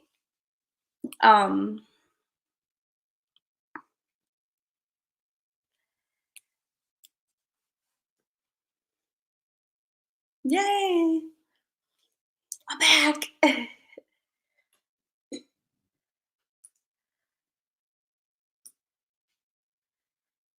Yeah, so my fear was fear of failure, actually. I know, that's interesting, right? But I'm somebody who holds myself to such high standards just as I am as a human being, and I'm really hard on myself. I'm very hard on myself. I push myself to my maximum, and I give it my all. When I do something, I go 100% in. And so, yeah, when I was doing those things, there was fear of failure for sure would be my fear. It is my fear. It had been my fear. I've been able to get a better relationship with fear. I don't think I've completely overcome that. No, I'm honest about it. But I have made so much improvement and progress, and I feel much more comfortable with fear itself. I'm willing to take fear on head on, where before it was very scary.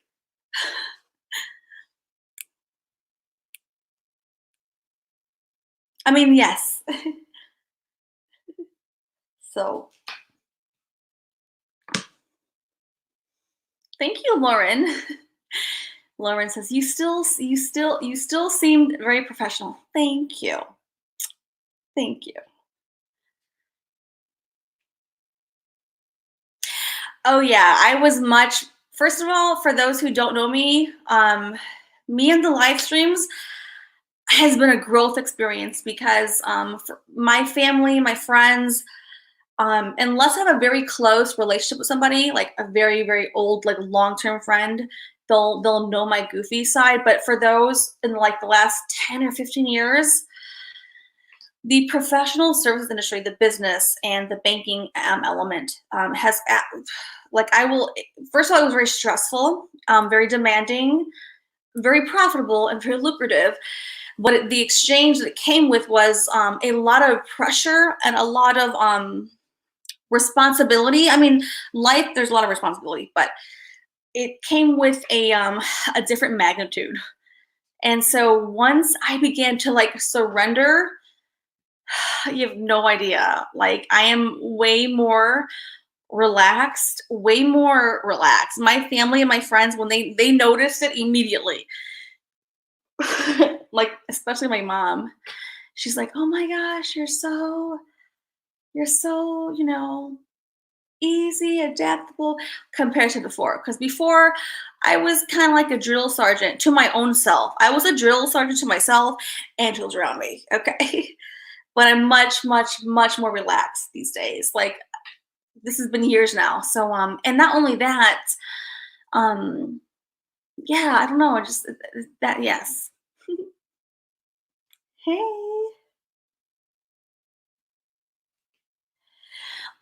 Sandra, I know, even though it seems kind of, I'm going to answer you, Sandra. I've never had a mentor, but I will say this.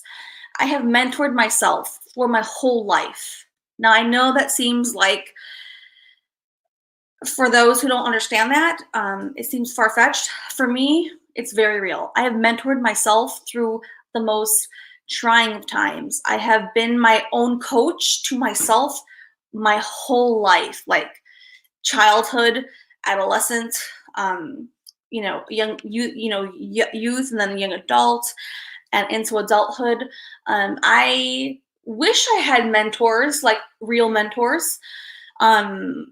I do, because sometimes you're like, oh my God, can somebody fucking come and help me? And there is nobody to help you.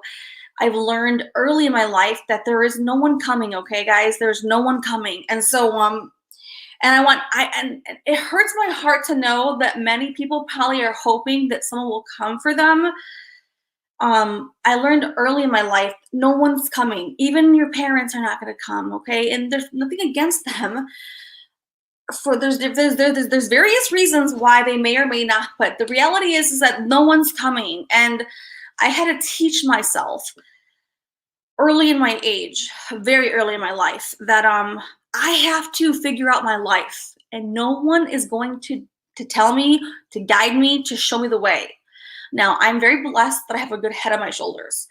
And I am an older soul. I'm a wise older soul.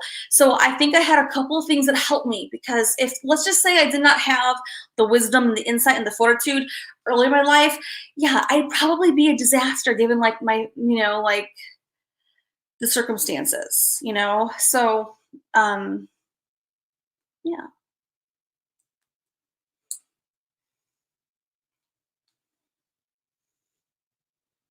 But there is one thing that I've always promised myself. I mentor my brothers and my sisters. Yes. Now, they don't always want my mentoring, but I will always guide them and lead them correctly. And the same thing with family and friends too. So it's important, guys. It really is. And a lot of times people don't have, mentors and guides. They don't. And sometimes it requires us to really push ourselves to become more and to grow and to, are you guys here with me? Yes. Yes. So Jennifer Lathan says we have to coach ourselves if we want to do that. Yes, exactly. Absolutely.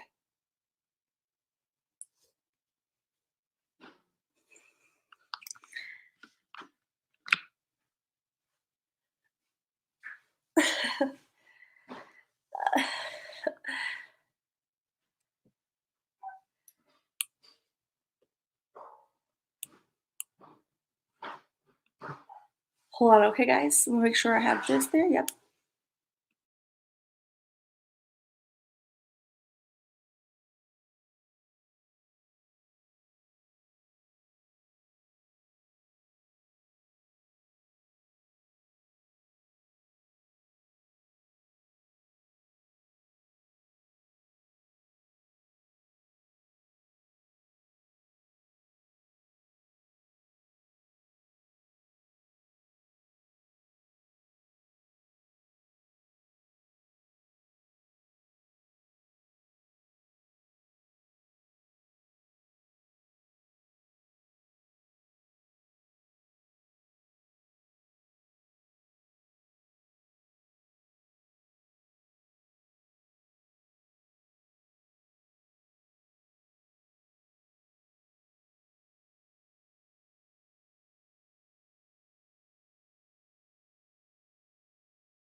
I'm back. Can y'all see me or no?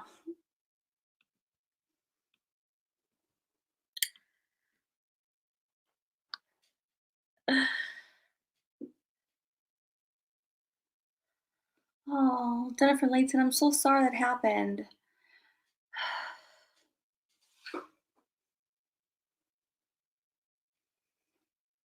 Celia Tube asks me, will I be on long? I have to go do something real quick. A little bit, not like super, super long, but a little bit. All right, so that's good here. Okay. So,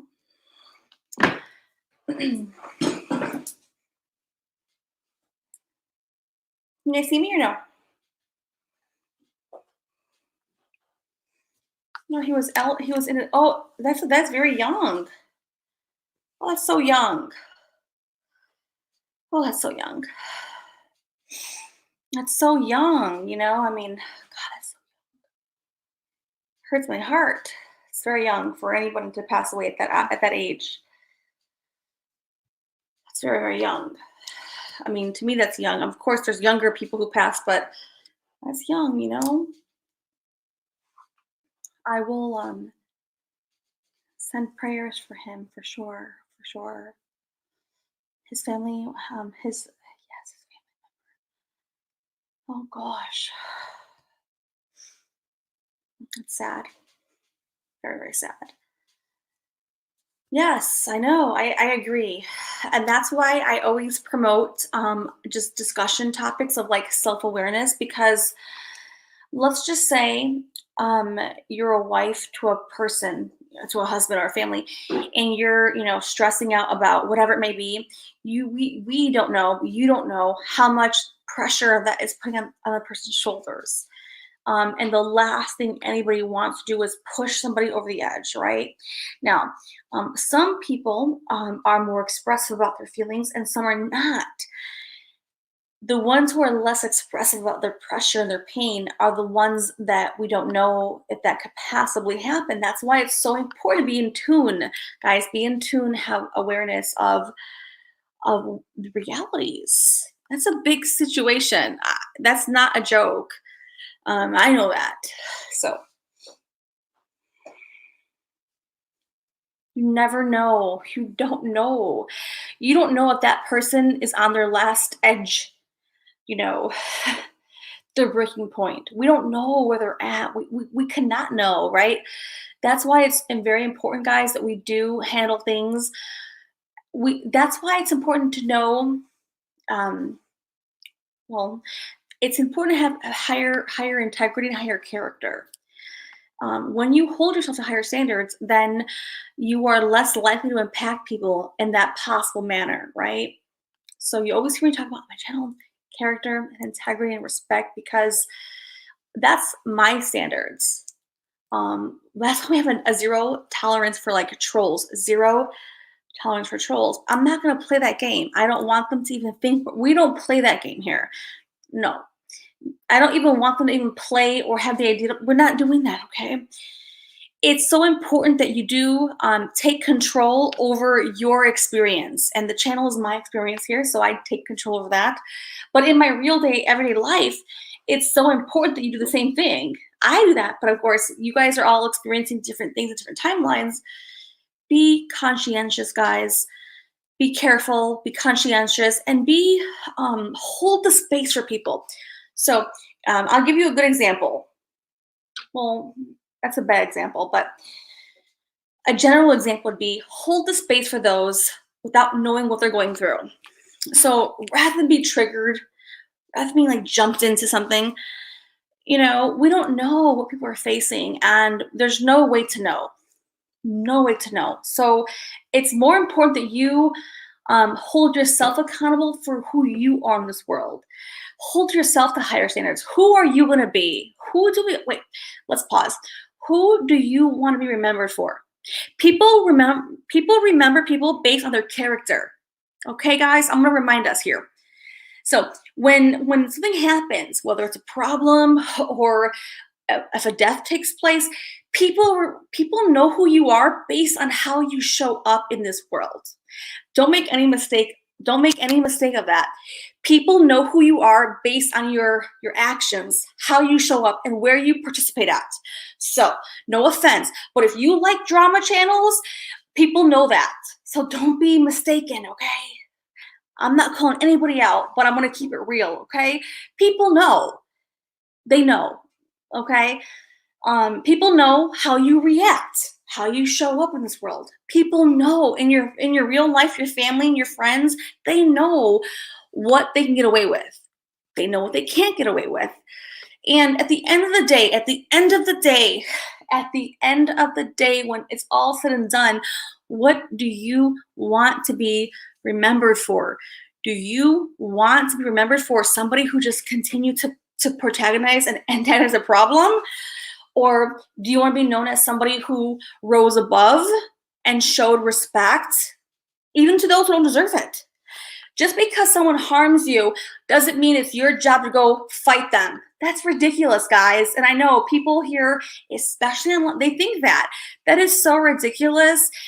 And that's a very wrong mentality. And if they have that mentality here online, then we don't even know how they are in person. But the reality is that show up and be seen for who you want to be seen as. That's it. Now, I will also say this. Let's just say you are off to a bad start. You can change from this day forward. Nothing is holding you back. You're not a prisoner to the past. It's who you show up going forward, who you will become. That's what matters, okay? It's important, okay? So if you felt it was a lesson, I'm sorry, but it came from my heart.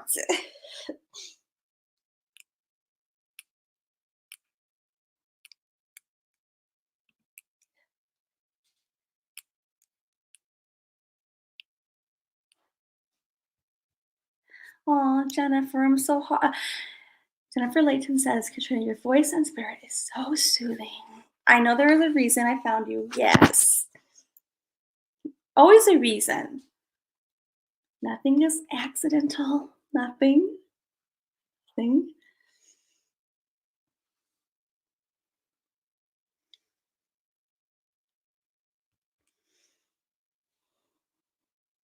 Yes, Coletti says, we cannot control how others treat us, but we can control how we treat them. Yes. Now, of course, if somebody is bullying you, if somebody is harassing you, okay, I say just don't engage. That's my thought, okay? If you engage, then you give what they want. That's my thought, okay? Also, here's a great one of my common things I say to my family, my friends, all the time. They know it. They hear my family, my friends probably are like, oh my God, I'm a broken record. But I would be happy to be known as a broken record because I speak truth and we need to hear it all the time. You can hear something once, twice, 100 times, but you need to hear it at the right timing. It's divine timing. So I always tell my friends, I'm like, okay, every battle isn't your battle. All right.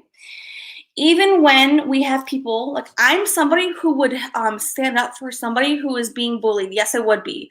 However, I also understand that not every fight is my fight and not every battle is my battle. And I'm going to be mature and collected with how I engage and if it's necessary. And that's a great thing to consider, guys, because a lot of people, they want to just jump in and they may have the right intention, but the wrong mindset. So get them both in alignment, okay? I always tell my family, friends, like, wait a minute, like that is not your battle. Like make sure if you're gonna go to battle on a topic or a situation, make sure that's what you want to go battle for, okay? Because we don't have the energy to expend ourselves in that capacity, and it's not even conducive. It brings no solution. It doesn't. So if you're gonna do it and you feel so compelled, make sure it's one you want to go for, okay? If that makes sense. No, if it doesn't, then, But that's my 2 cents on that. That's your saying, Rebecca? Sassy Chains. Guys, if you don't know that Rebecca, her name is Sassy Chains. Hey, Kristen.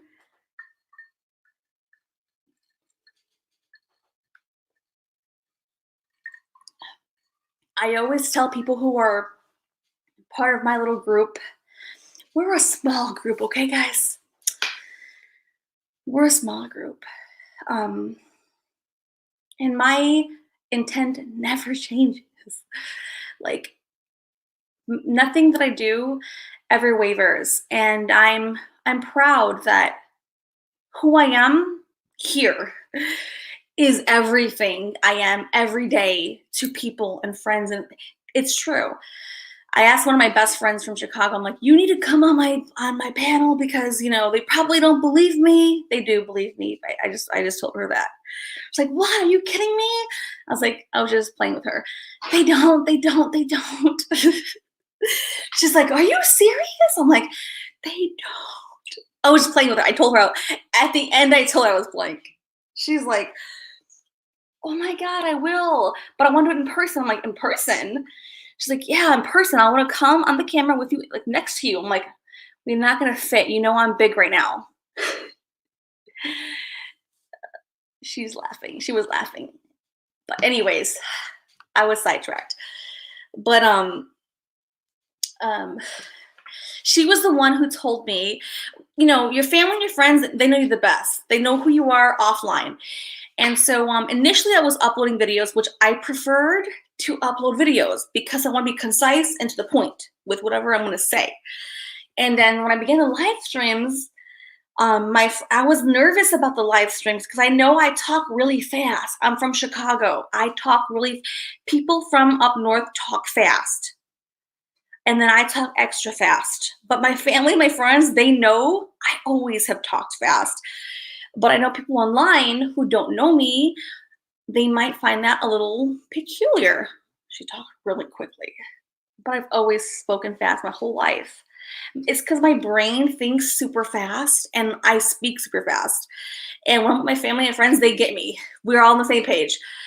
But not everybody's on the same page. So of course, when I would do the videos, the uploads, she's like, oh my God, you're talking so slow in those uploads. I'm like, well, because I have to make sure I am slowing myself down. Hello, everyone. Today's video is going to be on XYZ, and I'm going to explain why XYZ is why XYZ.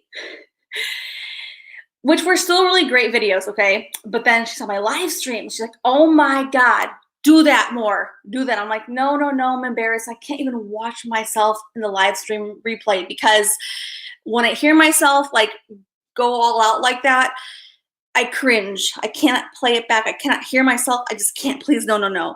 And she's like, no, that's how you really are in real life. And I think it's better that people see that part of you. And I was like, no, I'm kind of nervous about that because people are quick to judge without knowing somebody, more information. They're just quick to just judge and like stereotype or even come up with their own ideas of whatever they want to come up with, right? And she's like, no, stay with that. So I did. That's what happened, guys. But my best friend from Chicago, she's like, that's who you are. That's who I know you to be. So if they ever want to know who you are when you're in the live streams, that's exactly how you talk to me every day. Yeah, I talked to her really quick. This is exactly how I talked to her on the phone. Oh my God, this is what's really happening. Can you believe this, guys? This is that. That's how I talk all the time. So anyways, I thought it would be interesting to share with you guys.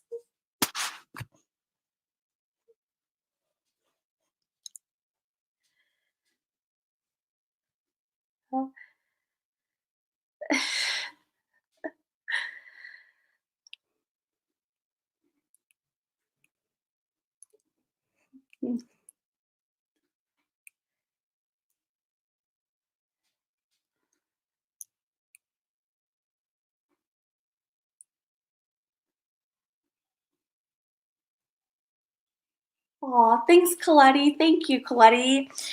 this side that you guys actually, the live streams is who I am. My family sees this part. My friends, they know and they watch. They do. They would call me out instantly. Let me tell you, they would, and I would not.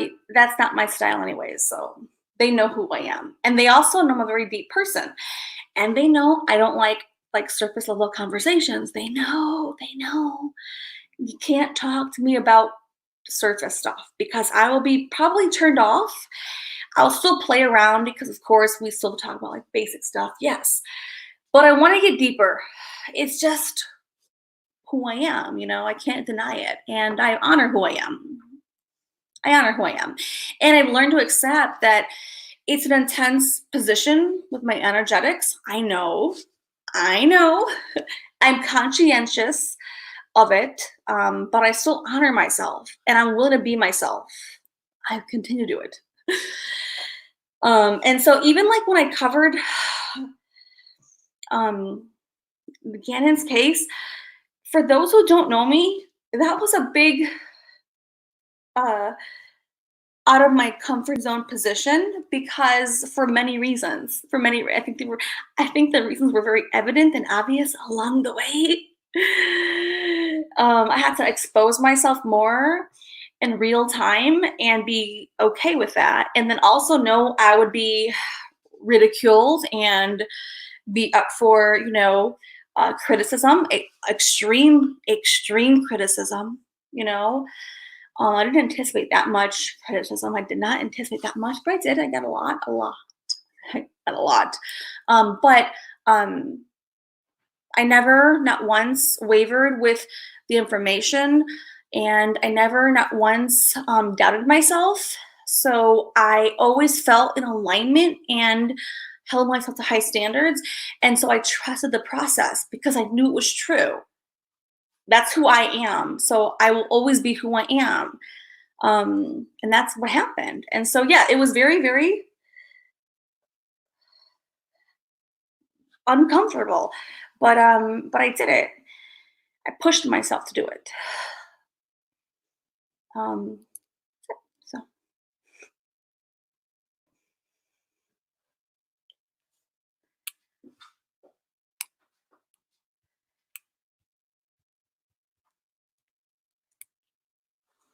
hi, Colleen.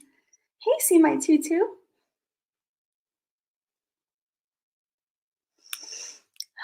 Yes, and I'm very happy. I know that many people who are new to my channel found me from doing the videos on Gannon. You guys would have, I could have never anticipated to do that on a live case, because for those who have been with me from before the case of Gannon, which I know many of you are still with me because obviously we're still here, but many people will know. I have been asked so many times. Almost every other stream was like, will you do this case? I continuously said no, like on a regular basis, because I did not feel called to do that. I resisted because it's just has own little components to it. But so I was very surprised. I surprised myself when I was like, I need to say this. So I even debated myself. I'm like, no, I'm not gonna go against. I know I won't do true crime. I told myself I won't do true crime. I know what that comes with. And I debated it, but I couldn't debate Gannon. He wouldn't let me do that. And so I said, okay, that's fine. Let's go. Let's try it out. I don't know. I don't know what it's gonna look like. I don't know what's gonna happen. I don't know, but we're gonna just go for it.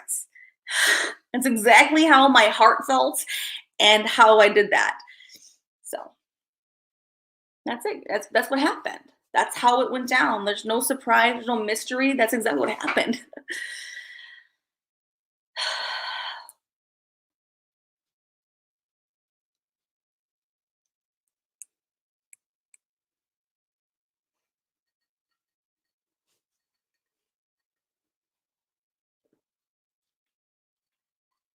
Oh no.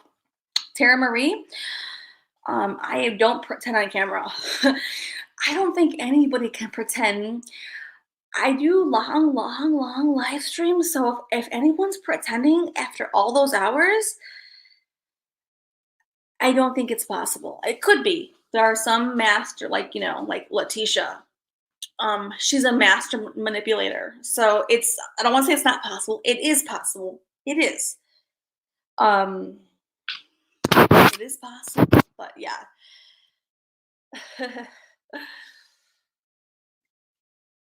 I'm a real person, and what you see is exactly what's happening. And I accept it. I accept the criticism. I accept the ridicule. I accept it all. But I stand true with all the things I convey. There's nothing I would never come on the camera and relay things or information that were not true, because that takes me out of alignment. And my channel is not about that. That would go against who I am. And so I will never do that.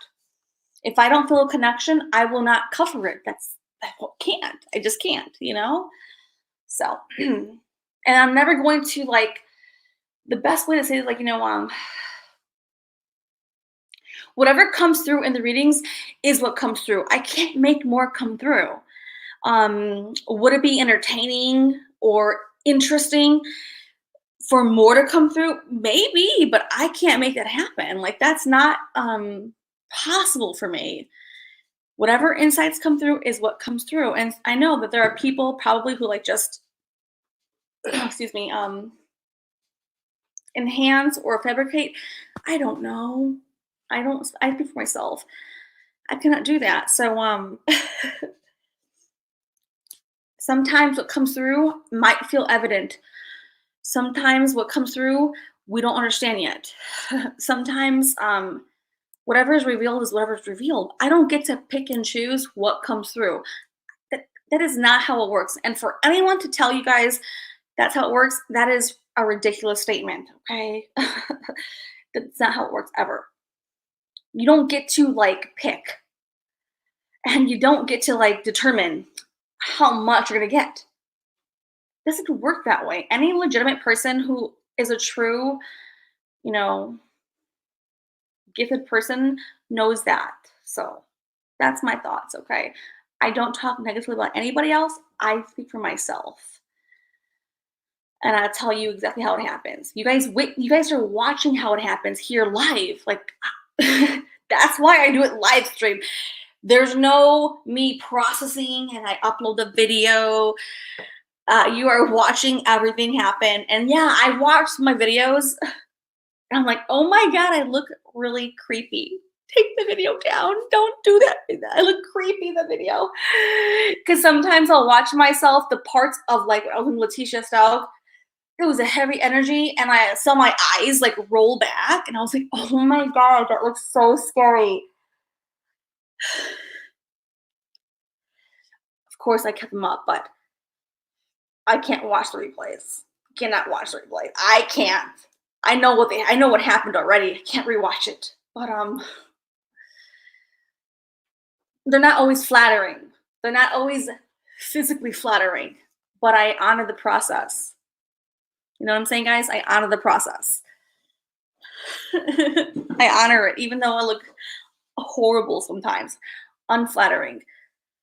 My eyes are rolling. I'm like, oh my God, don't do that. But I can't control that. Like, when I'm channeling, it's real. So I'm like, oh my God, I can't live in the camera. It's so scary. It's creepy. They're going to think I'm creepy. They're going to think I'm scary. They're going to think I'm scary. I'm not even a scary person. Oh my God, please. So, yeah. Like, oh my God, why does this girl have to get up 100 times? But I'm over that, guys. I really am. I made peace with that. I forgave anybody. I released them. If they ever hurt me, with my feelings, I forgave them, and I welcome them to come back. I forgave them. I love them. I know they didn't mean it out of like to be cruel. Some probably did, but I still forgive them too. I forgive them too. Um, yeah. Sometimes when we're not familiar with something, we are fearful of it. I get it. So, but I forgive them. I do.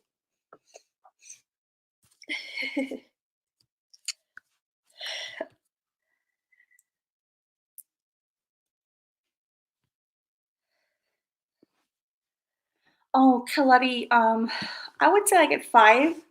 I was 5.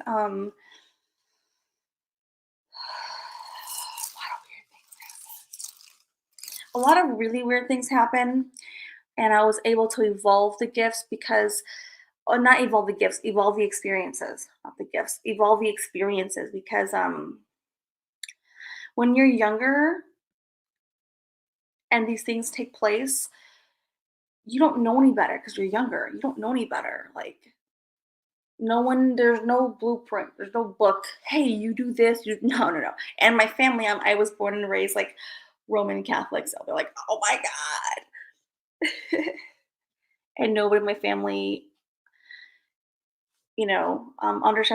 understands the fullness of it. Of course, they know now, but like, um, I had a very heightened awareness at age 5 to the point where it was like I thought it was normal at 5 because when you're a little child, you don't know the difference. You just think that's normal because no one's in your head with you at 5, and you don't know how others are like experiencing the things.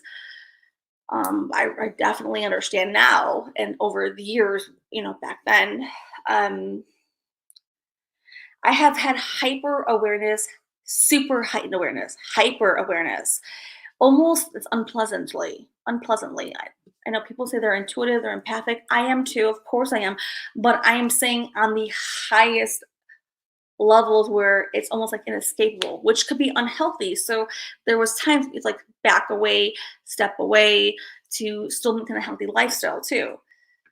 But like I was very protective and I would just, you know, yes. So yeah, that was when I was like a young person, like early grade school. And then I remember like in high school, oh, a different kind of energetics came toward me because I didn't know any better. At that point, still in high school, how am I supposed to know there's like bad spirits too? Bad ones. Not bad like evil, but not good ones. No one tells you that stuff. Like, no. So, you know what I'm saying or not, guys? Or am I like rambling? If I'm rambling, I'm rambling. Tell me I'm rambling. If I'm rambling, just tell me I'm rambling. Just tell me.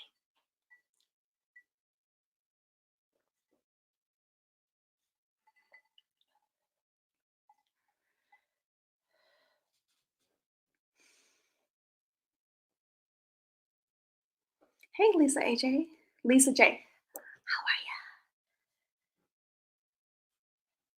Hey, Gracefully Wild.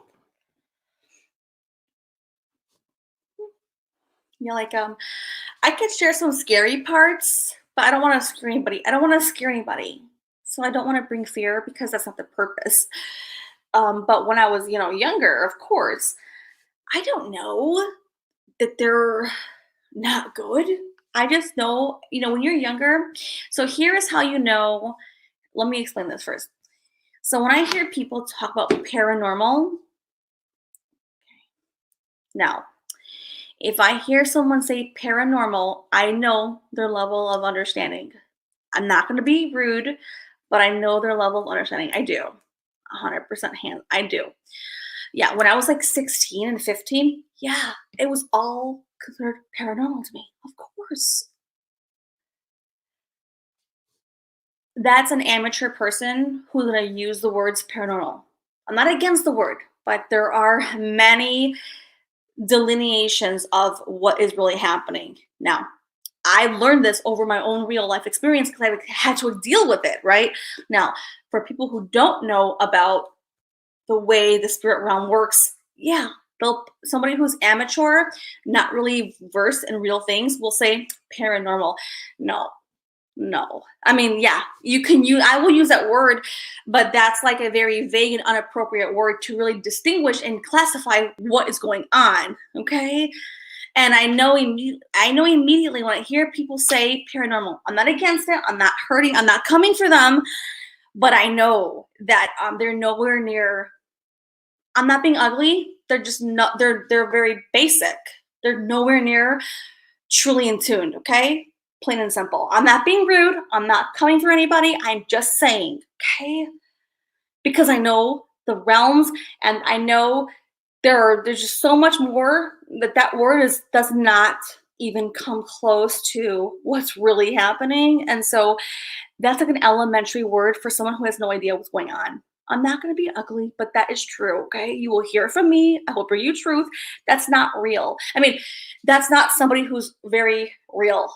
They're like you. Like, so if you don't know much about it and you say paranormal, that's fine. I expect that. I'm not going to hold you to high, but don't have a channel and be paranoid. Then you don't have no idea what the fuck is going on. Okay, it's a disgrace. It's like it's a disgrace. Okay, it just plain and simple is.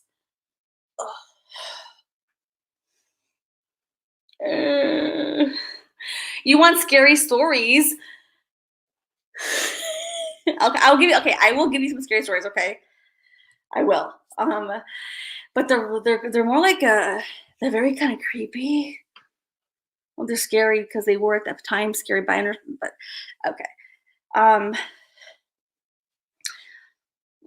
I don't want to scare anybody too badly. I don't want to promote fear. I don't. Okay. Okay. I can give a couple of examples that will range in categories. Okay.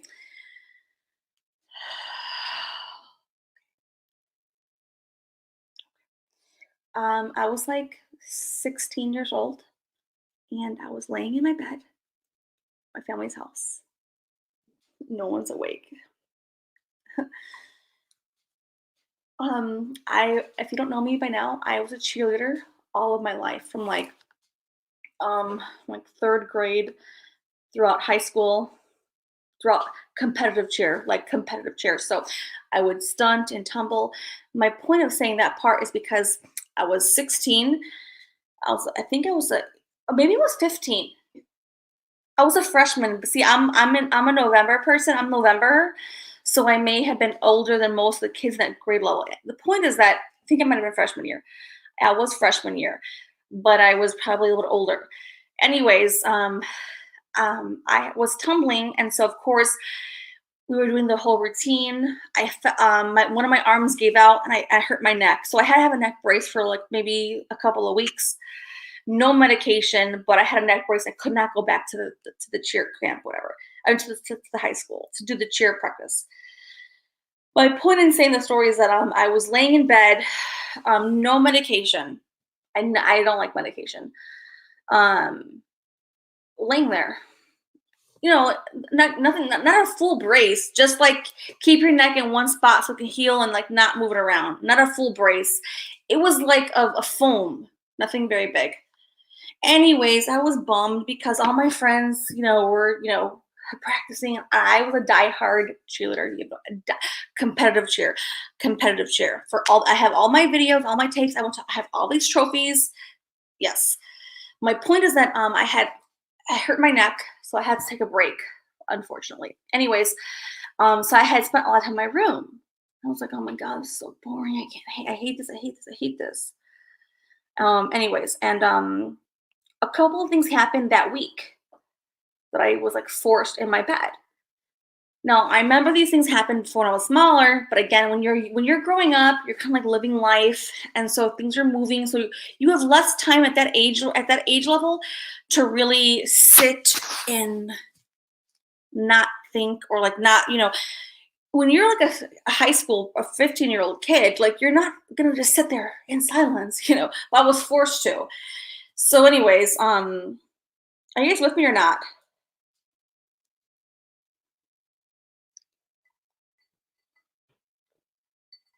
Okay, well, I hope you're with me. So I'm laying in my bed.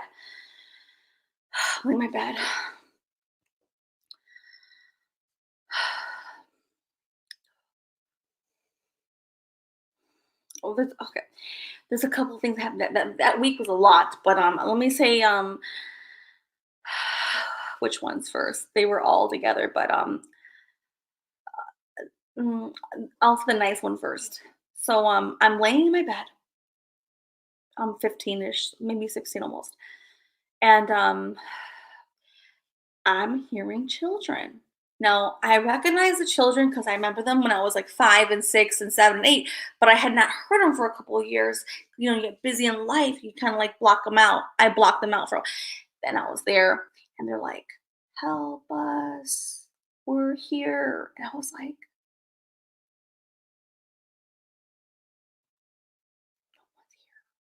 no one's in my room. I got out of my bed, of course, like a normal person would, and go check the house. Is anybody awake? No one's awake. I go to all the rooms just to check because I'm like analytical too. All the rooms, no one's awake. Okay, I lay back down. Maybe, I don't know.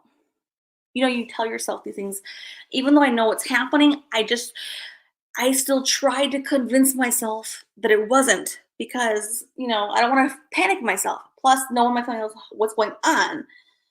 So anyways, I lay back down. And now they're coming closer. The kids, these are children. I'm only 15 years old, so of course it's going to make any kid at 15 panic or be like, what is happening? There was like a grouping of children, all at the age of like 5, 6, 7, maybe 4, like 4, 5, 6, 7. I can tell because I can hear their voice. You know how you can hear a child's voice? Now, I had knowledge, I was only 15 myself, but you know how a child's voice, how you can tell how old they are or get an idea based on their voice? Yes, you guys know what I'm talking about. So I was like, and there were boys and girls, not just, it was boys and girls. And they were like, we're here. And they were pulling me, and they were like coming in contact with me. And I was like, I was like, I'm awake. I thought maybe I was asleep. Nope, I was awake. I looked around and they were still there. So I got back up again. I walked around the house. I got my mom. And I'm like, I don't feel well, Mom. I just don't feel well. Can you just come check on me? My mom is not good at doing that though. So, well, she wasn't really helpful. My mom does watch my stream, so please, Mom, don't be upset, but Anyways, that was one experience. I don't want to go too far into that. That's one little glimpse into what has happened.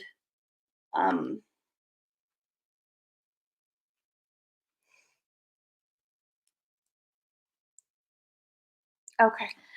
Let me give one more message or like one more insight. Y'all want scary stuff too, right? So let me give you one more. Let me give you a scary one. I want to tell you a scary one, unless no one wants to hear it. You guys asked me like 5 times for a scary one. Yes or no? Yes or no? Tell me, guys.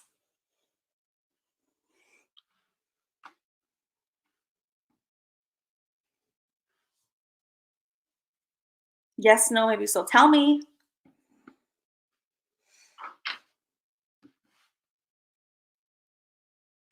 I don't see anyone typing in here.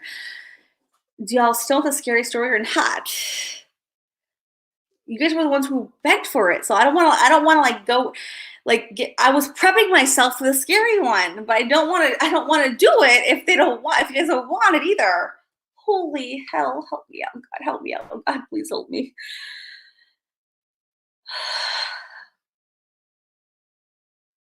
Okay, so I will go with the next one, which I was prepping us with the one that we just did because it was still interesting, but now this one definitely startled me. Absolutely. It has. Now, I don't want to reveal too much in this one because it's a little bit too much information. I don't want to go too far deep, but I will still cover the basis of what happened. I don't think it's appropriate I go too far in it because I know there's ramifications. There's a lot. There is. Okay. So Now, if I was not somebody who's in the spirit realm, then I wouldn't give a fuck. I would just say it, but I cannot. I have to just keep it. I will still say the whole story, but I will not go into all the deep details because it's not appropriate. It's not appropriate. I know that. My heart and my soul says I will still cover it, but I will not go into the deep details. So anyway, so I'm laying in my bed. This is the same week. Different day though. Different day. I'm laying down in my bed. No one's awake. I know already no one's awake. Let me close this blind. The sunlight's coming in my freaking eyeballs. Hold on. That should be better. See, see? It was blinding my eyeballs. Hold on. And I hate when I roll my eyes back. See, I hate that. I look so creepy when I do that. I can't watch myself do this.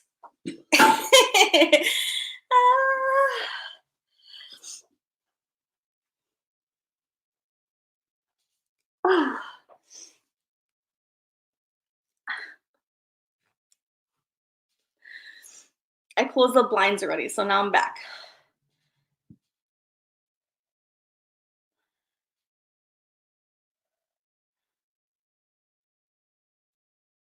Yes. Okay. So I'm laying down. I mean, I'm laying down. Of course, I'm laying down. And all of a sudden, there is an energetic. Okay. And this particular energy, I know is not good.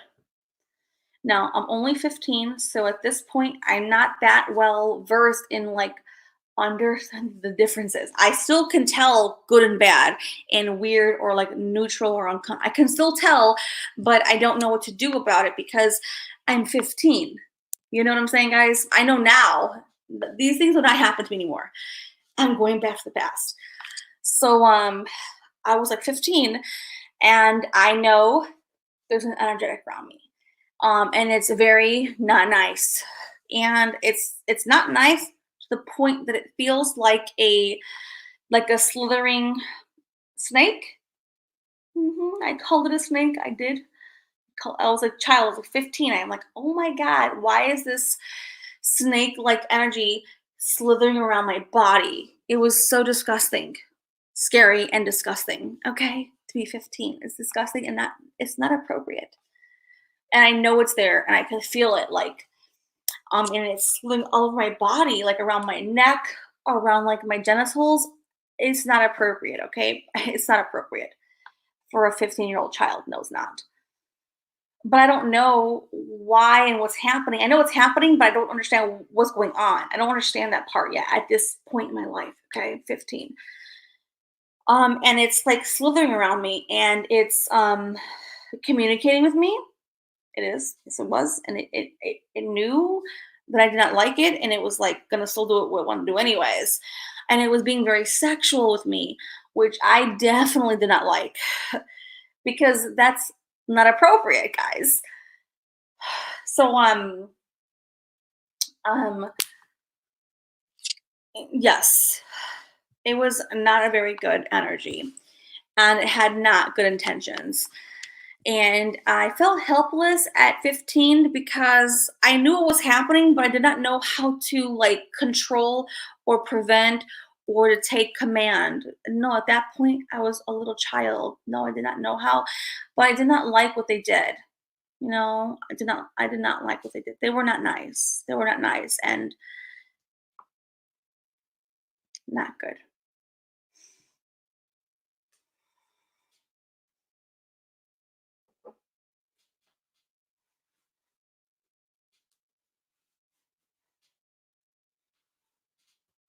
It was not nice. They were doing things that were not appropriate to me in the and as a child, you know, that's not okay. And there's no person physically there. So, yes.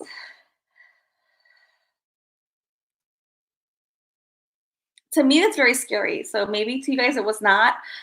To me, that was extremely petrifying. Yes, having somebody arouse you and through an energy is not a good sign. That's not normal, especially when you're 15. You're not really into that anyways. I mean, yeah, you probably are because we're at that point of your life. At that point in your life, you still have like hormones and stuff, but not like an adult would. Of course not. So, and this was not appropriate. I knew that. I knew that.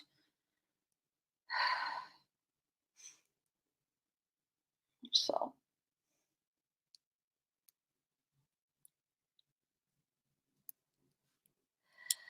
Well, no, it just did its course. Like I guess it like fulfilled itself off of my body, which was not nice, guys. It's disgusting. That's why I said it was a scary thing. But I mean, I did not know at that point at 15 years old how to block it, how to stop it. I felt helpless. Yeah, I did. And of course, like I couldn't tell there's no person there. So there was no like there's nowhere for me to go and say I need some help. This happened. Like no, no. But they were definitely not appropriate, and I know that. And they were harnessing my energy. I felt that too, and they were like using me, and I didn't like that. But I did not know what to do about it at that point. I was 15, so like I said, guys, yeah, it was very violating. Absolutely, yes. No, it never came back again. Never came back. That one never came back again. No, not that one. No, not that one. No. Um,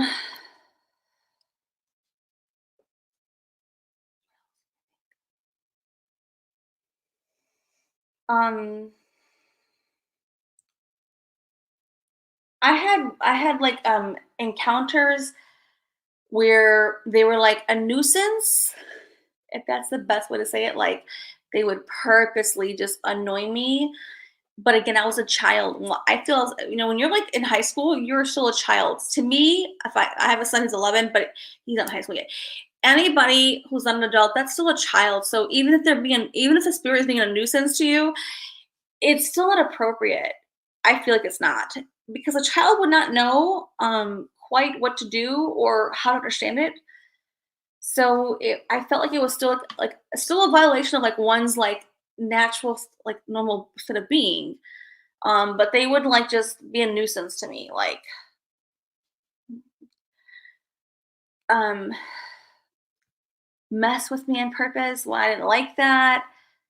I don't know what the purpose was. I was only 15, so of course I'm like, oh my god. I would always say, "They're doing it again. They're doing it again. Stop! Stop! Stop! Stop! Stop! Stop it! Stop it! Stop it!" Not to anybody publicly. I would just say this out loud in my room. Stop! Stop! Just stop! Stop it! I know it sounds so funny and so silly, but I'd be like, so annoyed. Like, stop annoying me. Like it's so annoying. Um, um, of course, yes. I know people always ask, "Oh my God, do lights always switch off and on?" Absolutely. Okay. And I know people even who are not very like connected also have claims of like light switches and this and that, but I'm telling you 100% hands down, if I go walking outside my house in the neighborhood, I will turn off all the lights. Okay? Like the light posts. Oh yeah, yes. I've recorded it for my family, my friends, because they like as an adult, I can do it for fun. But as a kid, no. But as an adult, I'm like, oh my God, you gotta see this. You gotta see this. You're not gonna freaking believe this. They believe me, of course. But yes, that's not really like that's not exciting to me because that's so common. That's not exciting to me. But yeah, that's real. That's very, very much so real. My TVs go up and down, lights, weird things happen like that. But that's not that exciting to me because it's almost like it's outplayed, way outplayed. Now there was one thing here in this house. Well, first of all, I attract energetics, but I know how to get rid of them. So I'm very blessed that I've progressed over over all the years, and that we had many people come in this house, energies that they're not well. I never asked them to come here. They just come. But one that my whole family in this house, like my little sister and my son, we all saw all the time. There's a light pole in front of my house that's not, we don't run that light pole, you know, the light poles. Oh my God, it would like dance. Like my sister would walk across the railing here and it would like go up. I did a lot of meditations and healing to remove that spirit because it was very like dominant. That was the biggest one I had to actually remove. And it took a lot of time to get rid of that one, but we did. I got rid of him. He's gone. He's not here anymore. But that was one that was outside of my house. It bothered me. And I did not like him at all. He wasn't mean, but he was a pest. Pest. Now in my house, we've had many spirits that come in here, but I also remove them too. I am quick to remove them. They cannot stay. Now, when I do readings for people like deceased loved ones, or when I channel, you know, victims, I have to say before and after a lot. Yes, they're not welcome to stay, and they know they cannot stay. They cannot stay. But yes. So we've had many here. But let's say besides the readings. So in my house, I'm laying on my couch. I'm on my couch. Like a normal person, and all of a sudden, I'm laying down like on my front, like on my side on the couch, and something brushed up against me. I thought it was like my little sister. I look up, no one's there. Okay, I'm like, oh, I'm not sure, but I knew I felt it. I knew, but I don't like to like go too far because I know what's real, and I don't want to get myself off, you know, in that. So, yes. So then, I'm like, all right, you know, don't stop it. I'm going back to sleep. And then it like is tapping me on my shoulder, of course. So I'm like, what? I get up and I see the man. Of course, he's not physical, but he's on my couch and he's in like jeans and a fucking red flannel. And I'm like, why are you here? What are you doing here? Please leave. Please leave. Now, he was reluctant to leave because I don't know why he thought that he could just hang on my freaking couch, sit there and like, oh, he's like taking up space. Now, he was not harmful, but he was a pest. And I don't mean pest in a mean way or a scary way. I just mean that any spirit does not belong in your space. It does not matter what they're doing, why they're there.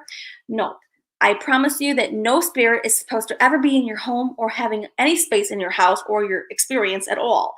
And even if they're harmless, I know there are many people who chase spirits. I don't know why, because that's not very smart or intelligent. And there are people who in the paranormal community who want them to come in. Well, I will tell you, that's a mistake. That's a mistake. That's a complete mistake. That's ridiculous to me.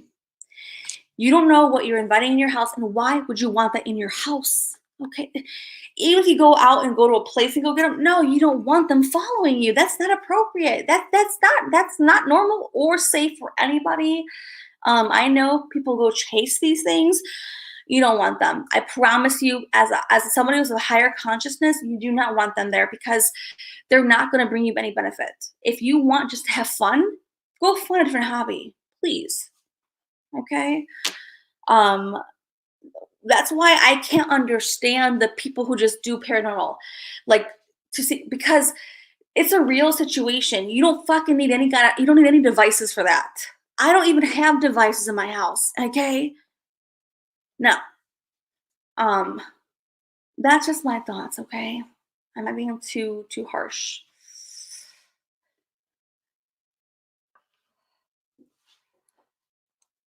Oh, I always sage and yes, I always sage and they leave. You guys know I have my own garden in my backyard. I grow my own organic sage all the time. I'm very well equipped for me, yes. But for those who don't, yes, absolutely sage and get rid of them, please.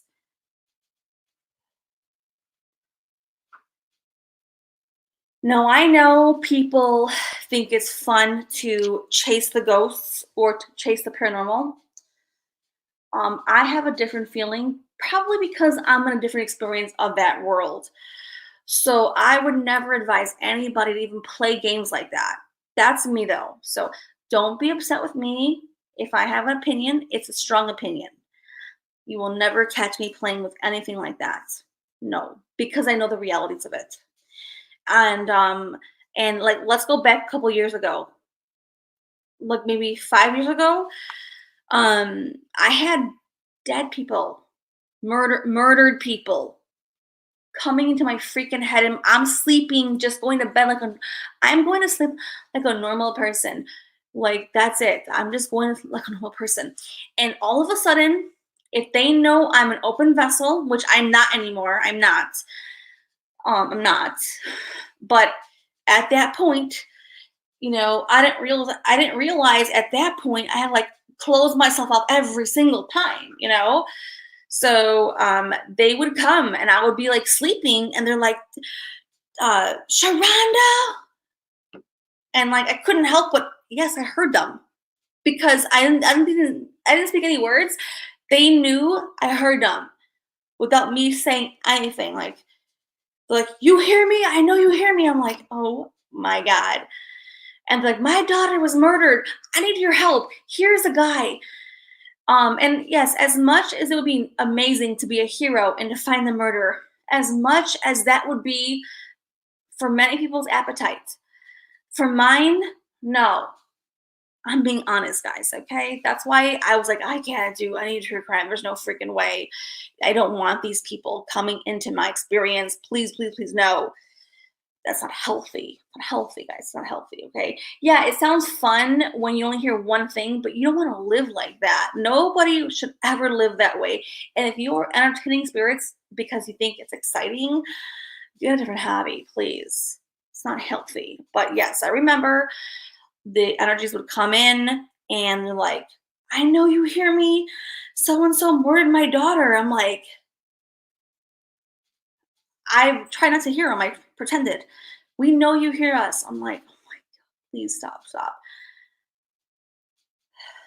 So, yes, of course. Would it be nice if I followed up the leads and like, we're like, okay, tell me this. Yes, I could have. Did I? No, because I'm not going to like let that just take place. I'm not going to let the spirit world run my life when that is not my mission in this world. Okay. I have I have many purposes and that's not one of them. Okay. It's not. So, yes, that's exactly what happened many times. Yes. So,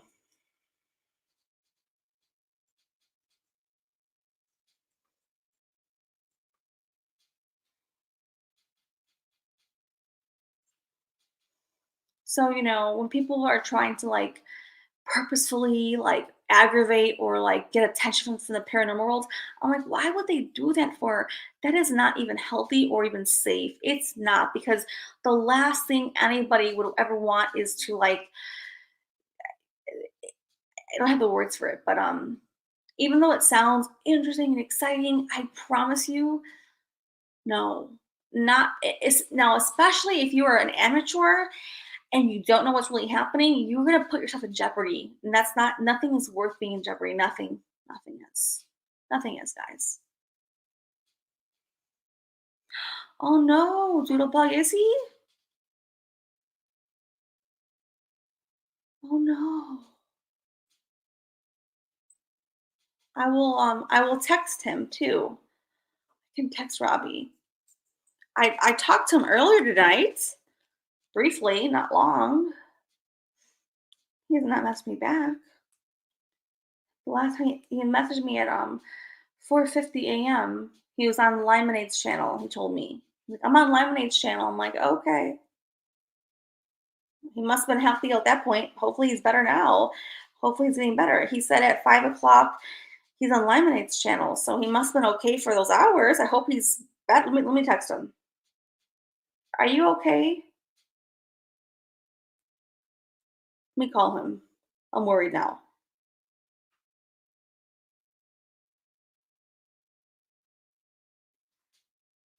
What? He had his own stream? Robbie? What happened?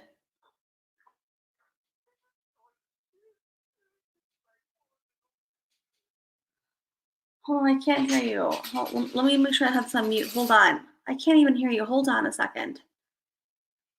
What happened? What's wrong?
Guys, all right, I'm gonna end my stream. Robbie's not doing well, okay? And I'm gonna be here for Robbie, okay? I had no idea he was this bad, okay? So, I'm gonna end my stream, okay, guys? And I'm gonna chat with Robbie until he's a little bit better, okay? So, thank you guys for hanging with me. Thank you so much. I love you guys so much, and I'll see you guys later, okay? I will see you guys later.